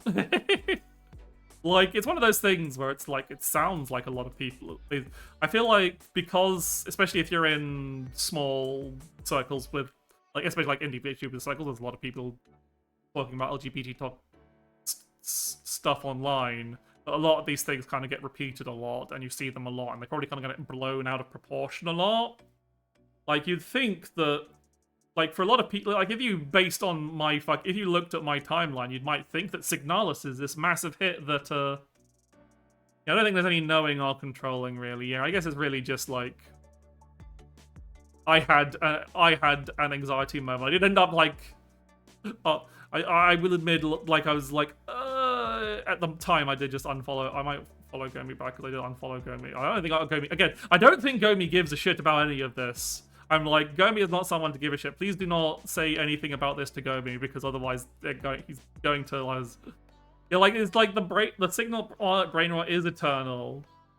And thusly, if you're in the kind of circles I follow, because I follow a lot of those circles, and some people follow those people for art, you'll see a lot of Signalis stuff. And then you might think, okay, Signalis is this absolute super mega hit. And Signalis is still only like a decent hit. It's not like massive, it just has a strong fan base. It's still like relatively small little things. It's not fucking Deltarune or whatever. Like, there's way more popular indie things than Signalis. So it's really kind of things like, oh, these is like, my brain goes like, oh, is it okay? Like, are these people justified in being annoyed? And I think it does. Like, the end of the day, it doesn't fucking matter. Like, it's not a big problem people have to excuse, and it's just like, this is just anxiety and overthinking, really.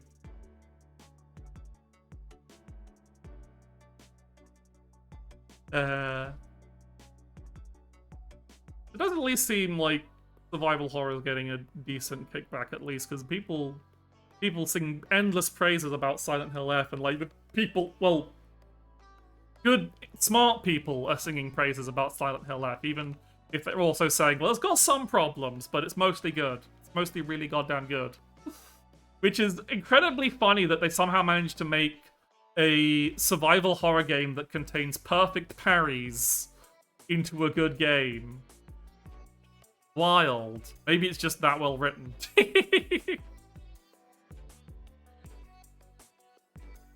Maybe it taps into something more, maybe, I have to see, I don't want to get spoiled with anything from Silent Hill F, so I've been staying away from, like, I've muted fucking words on Blue Sky and directly averted my eyes from any Twitch streams of it happening on, because I really do want to go into it blind. It would be funny if it's just, like, if it ends up being something more than, like, Siren or Splitterhead, that kind of, like, more...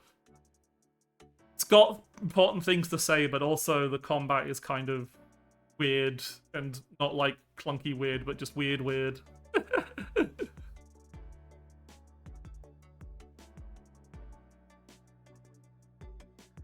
also, I just don't want to... But the problem is I don't want to give an army £60.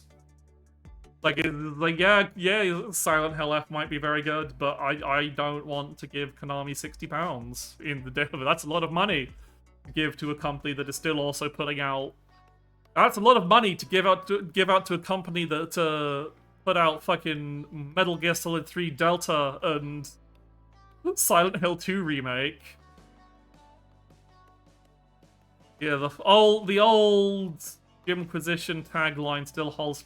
The thing is, Konami isn't the worst anymore.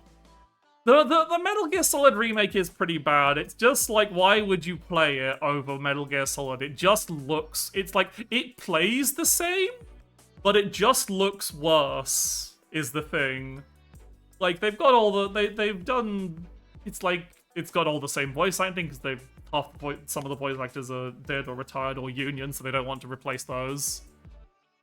Like, it doesn't look visually bad. It's artistically bad. Like, visually, technically, if you're going by pure metrics of visual fidelity, that's very good. But in terms of like the art style, the art direction, it just looks a whole lot more flatter and bland. And this obsession with making things, like smoothing out the stylization for the sake of realism and all that. Because you remember, the original Metal Gear Solid 3 had these very harsh color gradings to kind of like make it feel like the films it was inspired by, of the films of the era that it was taking place in, to sell you on this military spy thriller, because that was kind of like the whole deal with it. And from what I've seen of Metal Gear Solid 3 data, it's all you can see all the individual things and it's in perfect crystal quality clear, and it's like, no, it should be yellow. It should be piss yellow at 90% of the time. With really, really harsh lighting, because that's what Metal Gear Solid 3 was. It was this very striking, had this very striking color in it to sell you on this specific kind of vibe, and Metal Gear Solid 3 Delta just looks like a AAA video game. And people then sang its praises because Metal Gear Solid 3 was a good game. You can play Metal Gear Solid 3 Delta and still enjoy it because Metal Gear Solid 3 was a good game and it's still technically Metal Gear Solid 3, it just looks worse. So it's like, it's just a waste of money. Just like, you could play, or you could just play, there's various modded enhanced versions of, from Metal Gear Solid 3 that you can use to play it in all manner of quality of life ways. There's loads of mods and shit, and I think there was like a HD collection that was far more that was just like a touch up that kept the visuals way more intact. And yeah, the fucking PS4 Shadow of the Colossus remake, my god.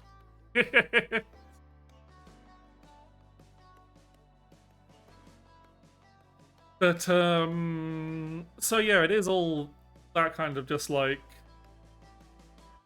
the thing is, like, the problem is the Jimquisition catchphrase, Konami is Konami, Konami is the worst, that isn't actually true. Not because Konami's gotten any better, but because so many other companies have gotten so much worse since then. Like I can shit on Metal Gear Solid 3 remake, Delta, and the Silent Hill 2 remake.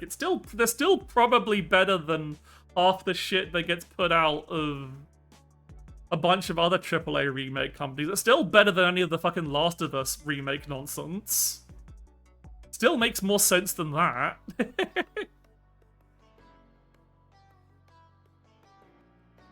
So it's like, Konami isn't the worst anymore. Konami has stopped being the worst by virtue of not really improving.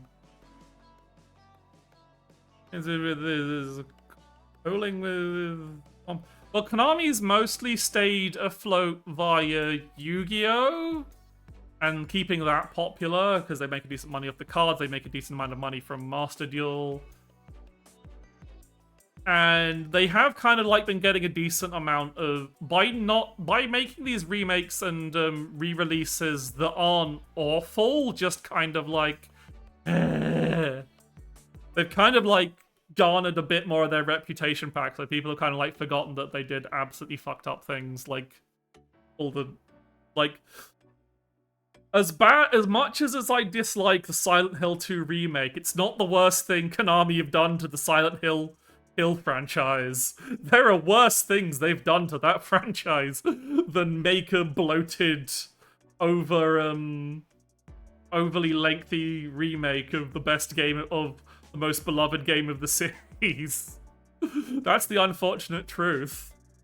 It's not Silent Hill Homecoming. It's trying to be, but it's still not Silent Hill Homecoming. It's not that god-awful... What was that fucking scam thing? I forgot what it was called. But the really weird, like, trying to be an interactive TV show scam thing where the It's Trauma sticker came from. That was only a couple of years ago. That wasn't that long ago.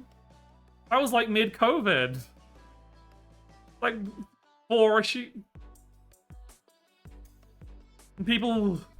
Yeah, everyone forgot about that. It was insane. This is like, how did anyone think this was a good idea? And I've completely forgotten the name of it. That was probably the worst thing they've done to the Silent Hill franchise to admit, and that's not even that far ago.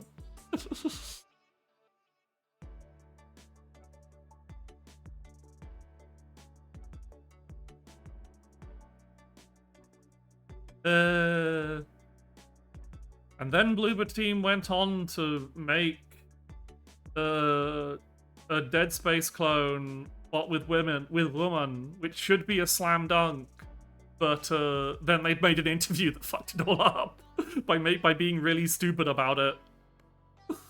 That was funny. Like, maybe the game's good, but when you say, "Oh, we've got a female protagonist," but not because we're woke or anything, it's like, fuck's sake. That was so easy. All you had to do was not say that. And just say, yeah, we've got a female protagonist in our game because it's cool. That's all you had. You could finish the response there. Just say it's because you think it's cool, because it is cool.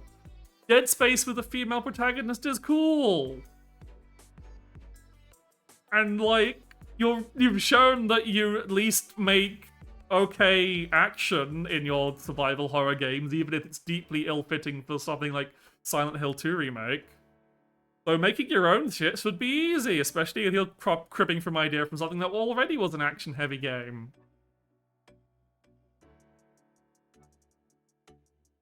Also, it's probably just wrong. I'd imagine, like, the fucking writers of the game are probably just like, fuck off. Because I've seen the design of the suit of that game. I've seen the imagery. You don't put a female protagonist in a helmet with that design and say you're not sending some kind of and somehow not send some kind of feminism message. It might be a shite one, but I'm sorry, but you've accidentally done the feminism.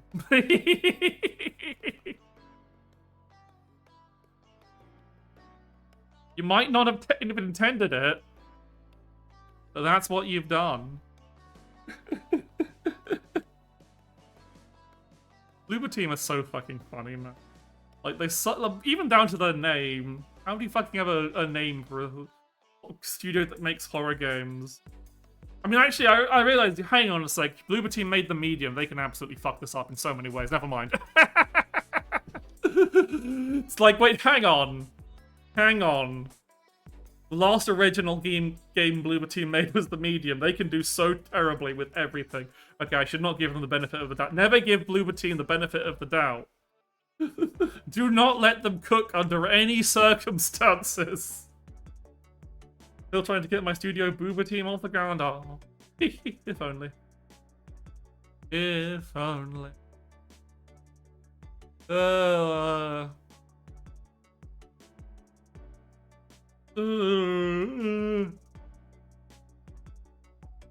Yeah, I feel like there's... Speaking of survival horror, I need to remember to play... I need to get around to playing Dino Crisis 2. I haven't done that already. And Dino Crisis 2 and Siren are the survival horror games I really need to get around to playing, I think. Everything. Those are the big ones, I think. That's it.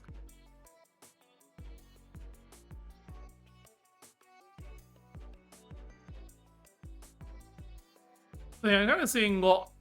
It'll be interesting to see what happens in a post-Silent Hill F world. It's still very, like,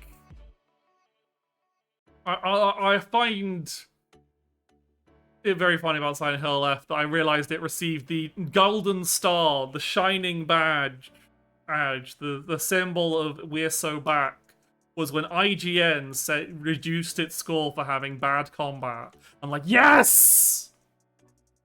That's it, baby! We're so fucking back. IGN gave it a bad score because they didn't like the combat. That's how you know Silent Hill is really back. And then there was a whole load of xenophobia about people being mad it was set in Japan, being about women.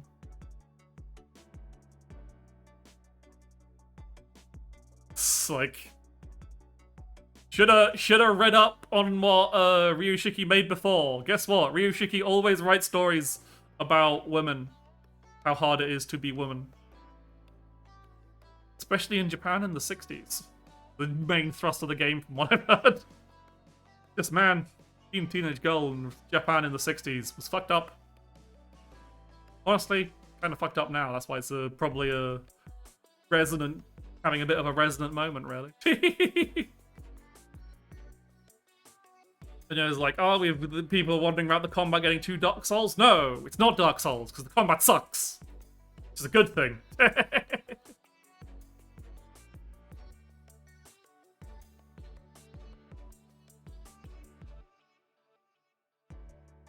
I've seen very cute art of I don't know. I haven't played the game, so I haven't internalized the protagonist's name, but just art of her and Heather hanging out, I guess, as the two teenage girl Silent Hill protagonists. That makes a lot of sense. I guess this Silent Hill F is technically Silent Hill 5 if they're going by like big main Silent Hill entries. So maybe I like, again, if you know and tell me, I'm going to kill you. But if it turns out Silent Hill F is in the has links to the Silent Hill 1 and 3 cult, that would be very funny. Despite being in, across the fucking planet. Cults can spread. And that would keep up with the odd-numbered Silent Hills being linked to the first game in that way. But I also imagine they probably wouldn't. They probably don't really want to pull back to that plotline too much because it was pretty effectively closed in Silent Hill 3, really. Silent Hill 3, what a good game. Fucking good game Silent Hill 3 was. We play Silent Hill.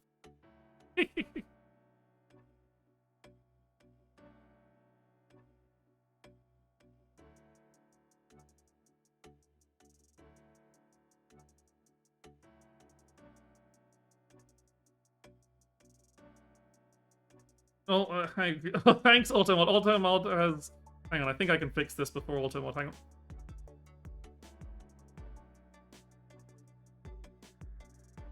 Yeah, I got it. Figured out how to wrangle my OBS. My OBS utility watch in VRChat, as it is basically now. I would like the funny Eyes v Bimbo revelation. That would be very funny. Speak, you have the floor. Well, you're just writing in chat. But yeah, I'll just keep talking whilst you write up. But yeah, what we've learned from wanted to play Silent Hill 3, I was doing Link to previous, I got it mixed up and played Silent Hill 2 and said, that would be very confusing indeed. I mean, that's not your fault, that's Konami's fault for being... I guess, like, you can't really blame them. Like, okay, could have done the research. It would have been a very short amount of research. True. Yeah, that's the true lesson of Silent Hill is that sad dads or sad husbands are weak, frail creatures, and the really powerful characters are the teenage girls. That's the moral of Silent Hill.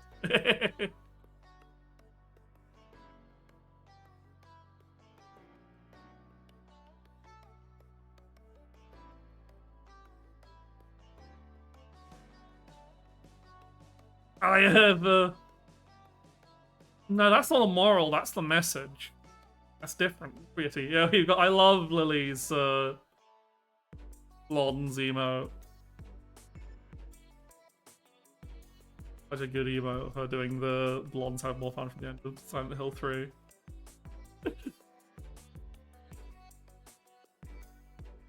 Because, like, we have Silent Hill 1, Harry Mason, sad dad. Mostly just fights, like, people, zombies, frail things. Occasionally fights a monster. Silent Hill 2, Jimmy Sunderland, sad husband, doesn't have a kid. It fights mostly his own repressions of trauma, which are mostly humanoid. The big strong, the most dangerous foe he faces is himself. Basically. Himself with a big knife. Actually, I guess the final battle they have spears, but didn't one of them shoot? Yeah. James Sunderland shoots Pyramid Head, and thusly, but Pyramid Head is just a mental manifestation from James Sunderland himself. It's not like a crazy supernatural strong. Pyramid Head is essentially just a guy. You have to realize. This is the wild thing about Pyramid Head. Like, all the fucking flanderizing of making Pyramid Head this big fucking muscle monster. When in the original Silent Hill 2, in his Silent Hill 2 incarnation, the original Pyramid Head was just a guy with a big knife and a fancy head. He wasn't portrayed as being supernaturally strong. He was very slow. He just didn't die because he was... Same reasons why all the other monsters were hard to kill. Really.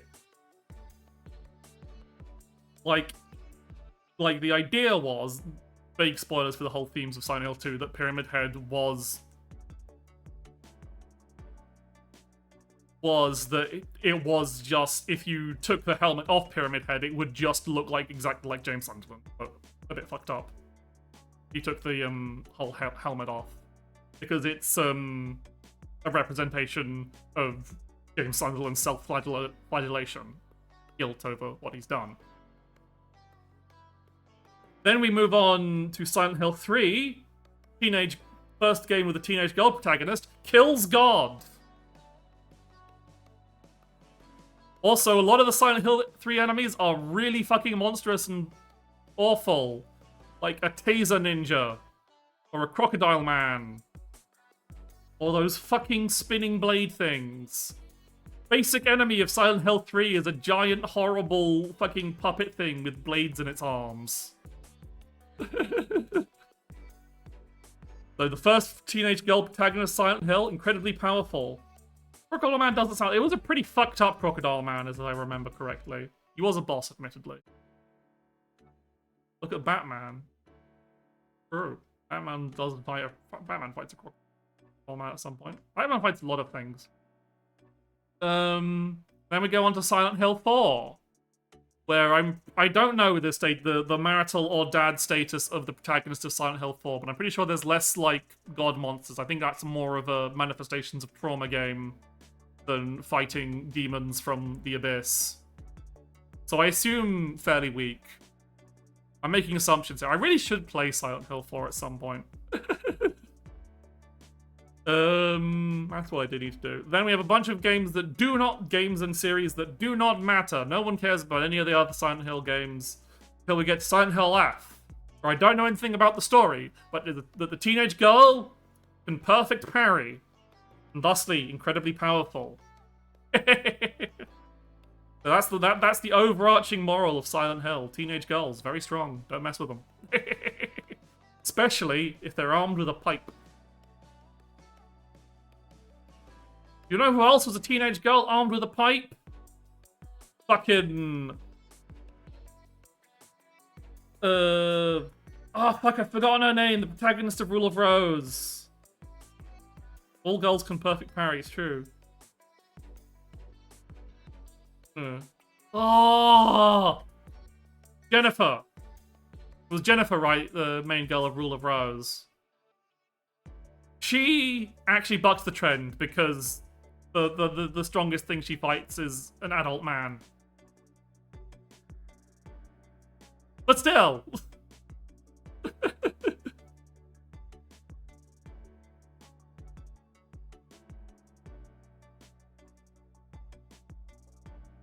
One of the speedrun categories that's played 2 of the shittier Silent Hill games. It's pretty funny. Which are the... Just any 2 of the stuff like Homecoming or whatever? Is that the category? Like, you can just pick 2 Silent Hill. One has unskippable cutscenes. Wow. There's probably Forgotten Memories, that weird one that was like a retelling of Silent Hill 1, where it's just Silent Hill 1, but with... You play one whilst the other's cutscenes are going. Ah, I see.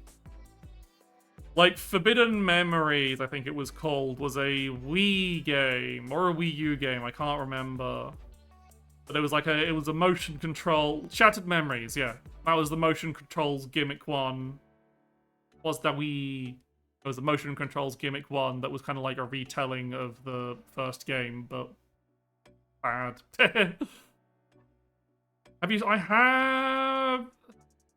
I have streamed Rule of Rose. I highly recommend Rule of Rose. Rule of Rose is... A lot of people say that the gameplay is bad, but I say that the gameplay is bad in a way that reinforces the general overarching themes of the game, so it works out. Like, I think it's incredibly good. It's a very powerful, very human survival horror story. And it sells its mood incredibly well partially through its janky gameplay.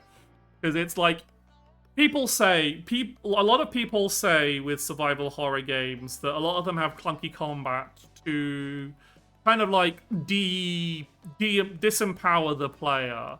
And I think Rule of Rose is probably the apex of that, of perfectly having combat that is so clunky and awkward and hard to control that but within the themes of the game, because you aren't playing as a spry, like, active teen like in Silent Hill 3, or at least an adult man. You are playing a pathetic English girl in the 90s, 80s, dealing with her own repressed trauma. And so having really, really shit attacks that are hard to control, I think completely sells you on that. Sounds like Shenmue. Shenmue's a very different case. Shenmue's just like... Because, like, the combat... Like, people say Shenmue's gameplay is bad, but, like, the combat in Shenmue, as far as I'm aware, is actually pretty good. It's got a very good and very deep combat system. People are just like, oh, Shenmue's a lot of running, and talking, because Shenmue is this incredibly, insanely, loyal story of this day-to-day life of this guy seeking revenge. And it wants to have that feeling of going through the days, not skipping your days endlessly doing stuff. So it's a very different kind of game. I would say, like, Shenmue's more, like, just overly immersive that pushes people off because they don't like doing waiting for specific days or specific time windows to get things done. And some people don't like doing the forklift truck racing segment. That's funny that Shenmue just has a section where you don't get to do anything, but you go forklift truck racing in the morning, you do your forklift truck work, and then you go back the next day to do it all over again. Well, I guess you have a break. You have your lunch break in between the work.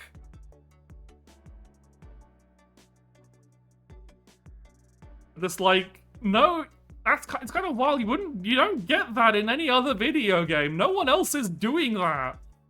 So it's just kind of cool how insane Shenmue is with it. Like, I don't think I'd enjoy playing Shenmue. I think my attention span is too overly fucked to enjoy playing Shenmue. But, I can absolutely respect the game for, what it's doing. And honestly, there's still, like, from what I remember seeing, I think I saw someone playing through it recently. I think it was Vox. Watching her play through it a while ago. And it's like, there is still a decent amount of fighting to the game. And it's got very good combat. But incredibly, based partially because the combat is just like, okay, let's just tweak Virtua Fighter a bit. So it plays kind of like a single-player fighting game.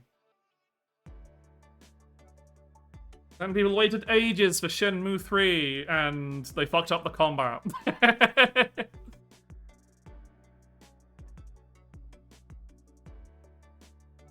But yeah, I have streamed Rule of Rose. The VODs are still, I'm pretty sure the VODs for Rule of Rose are up on the channel at some point. You might have to do some digging back.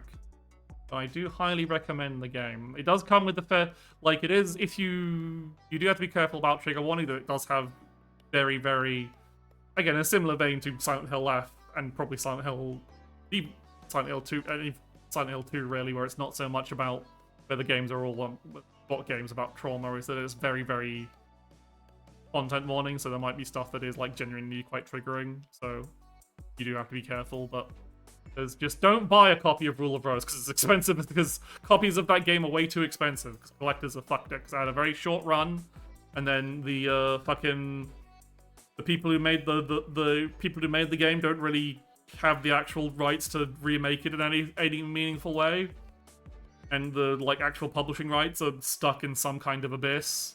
So they couldn't make any, they only made a few copies because it didn't sell that very well. And they can't re-release it in any form. So just fucking steal it and then go buy a copy of Moon RPG or something. Or their upcoming game, Stray Children. I think it's, well, Stray Children's out, it's just not out in English.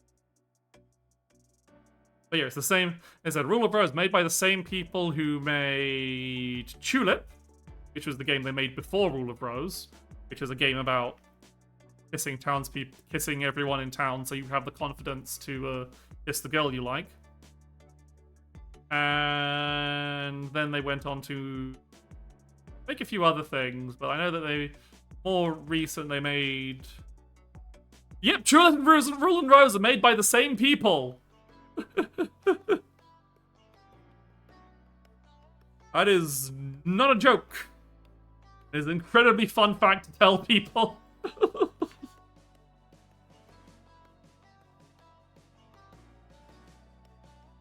But, yeah, and then those people...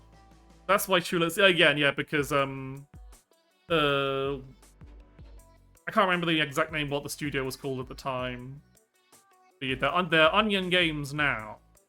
And they made Moon RPG and, a few cool games on phone, like Million Onion Hotel. I think that was Million Onion Hotel was their first game as Onion Games. And that's a fun little irreverent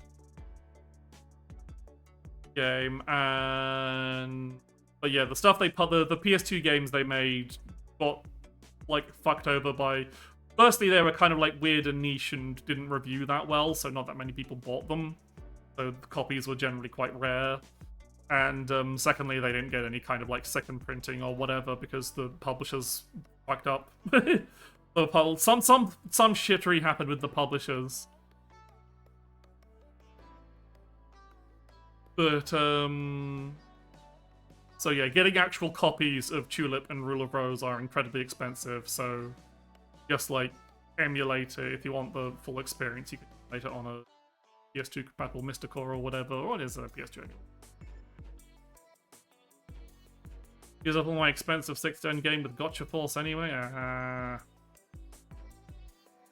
wonder if they do actually own anything that's worth money. Probably some of my old Pokemon games if they still work. I wouldn't want to part with those. Like, retro gaming market's fucked up, man. Like, I'll only part with my old Pokemon games if I'm in an actual desperate financial situation, I think. Yeah, the whole thing's fucked up, but yeah. So yeah, I'm looking forward to... I really should play Moon RPG to kind of, like, get ready for the eventual English release of Stray Children. They don't have a date for the English release of Stray Children, but I want to, but obviously... want to get everyone I know who's played Moon RPG. I don't know much about Moon RPG. I just know everyone. It's just one of those games that people play and say, "Oh, it's amazing. What can you say about it?" Absolutely nothing.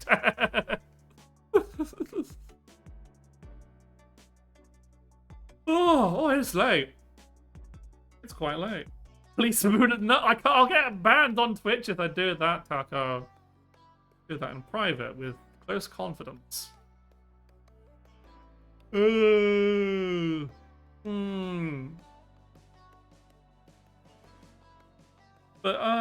you're being normal. I'll being normal. You can if you want to, if you have anything to vent, please do it in my DMs rather than in the chat, so that we don't third wheel the entire chat, the rest of the chat again. Yeah, I think I'm tuckered out from talking. I've run out of most of the. Let me ruminate on it a bit. Okay, sure. Yeah, it's getting late. I need to make sure I get a bunch of stuff done so that I can actually sleep on time tonight. So I think I'm going to call it a day. So please, it's gonna take a bit for me to get my DVR'd so I can find someone to raid and all that. But so you have to sit on the end screen for a bit. But otherwise, I hope you have a lovely day. I'll be hopefully finishing Unsighted tomorrow. So that'll be fun. Unless it's going to throw a kind of like, now you've forged the Meteor Blade, you've got to find the 6 gubbins, and then I go, oh no, everyone's going to run out of time and die.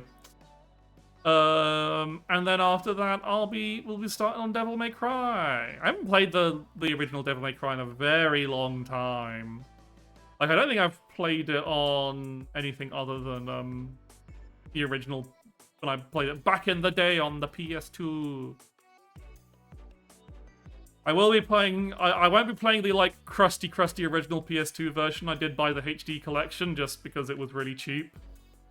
A lot of people say that you want to buy the Switch collection of 3, Switch version of 3, because it has the style swapping, and the PC port of 3 doesn't have style swapping. But I played 3 without style swapping, and I'll play 3 without style swapping again. Like, even if I was playing the Switch version, I'd probably turn off fast style swapping. It's like, no, that's not how I played the game. I don't care if it's cool. If I want style swapping, I'll play 4 and 5. Those are the games built around it. I know, like, style swapping and playing 3 with style swapping is incredibly cool, but it's fine. But yes, I will be closing down. Let me give me a moment to I guess I can still be talking on the end screen. Hang on. I go, we do this, that up, move to the end screen. Because I'm still using the regular microphone, I can still actually talk to you. Yeah, I just need to exit VRChat. Give me a moment.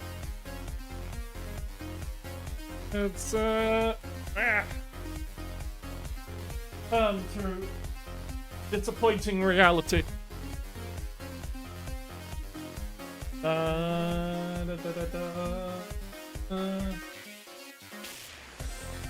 Who is online on Twitch? Who loves me? Down through my headphones. Oh god, my cable is so tangled up with my chair. The danger of doing VR in a chair is it's absolutely tangled with the whole thing.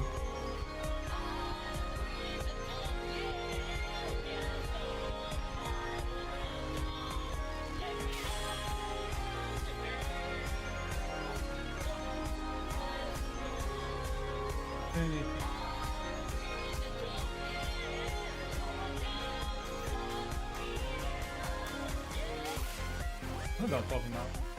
Engine.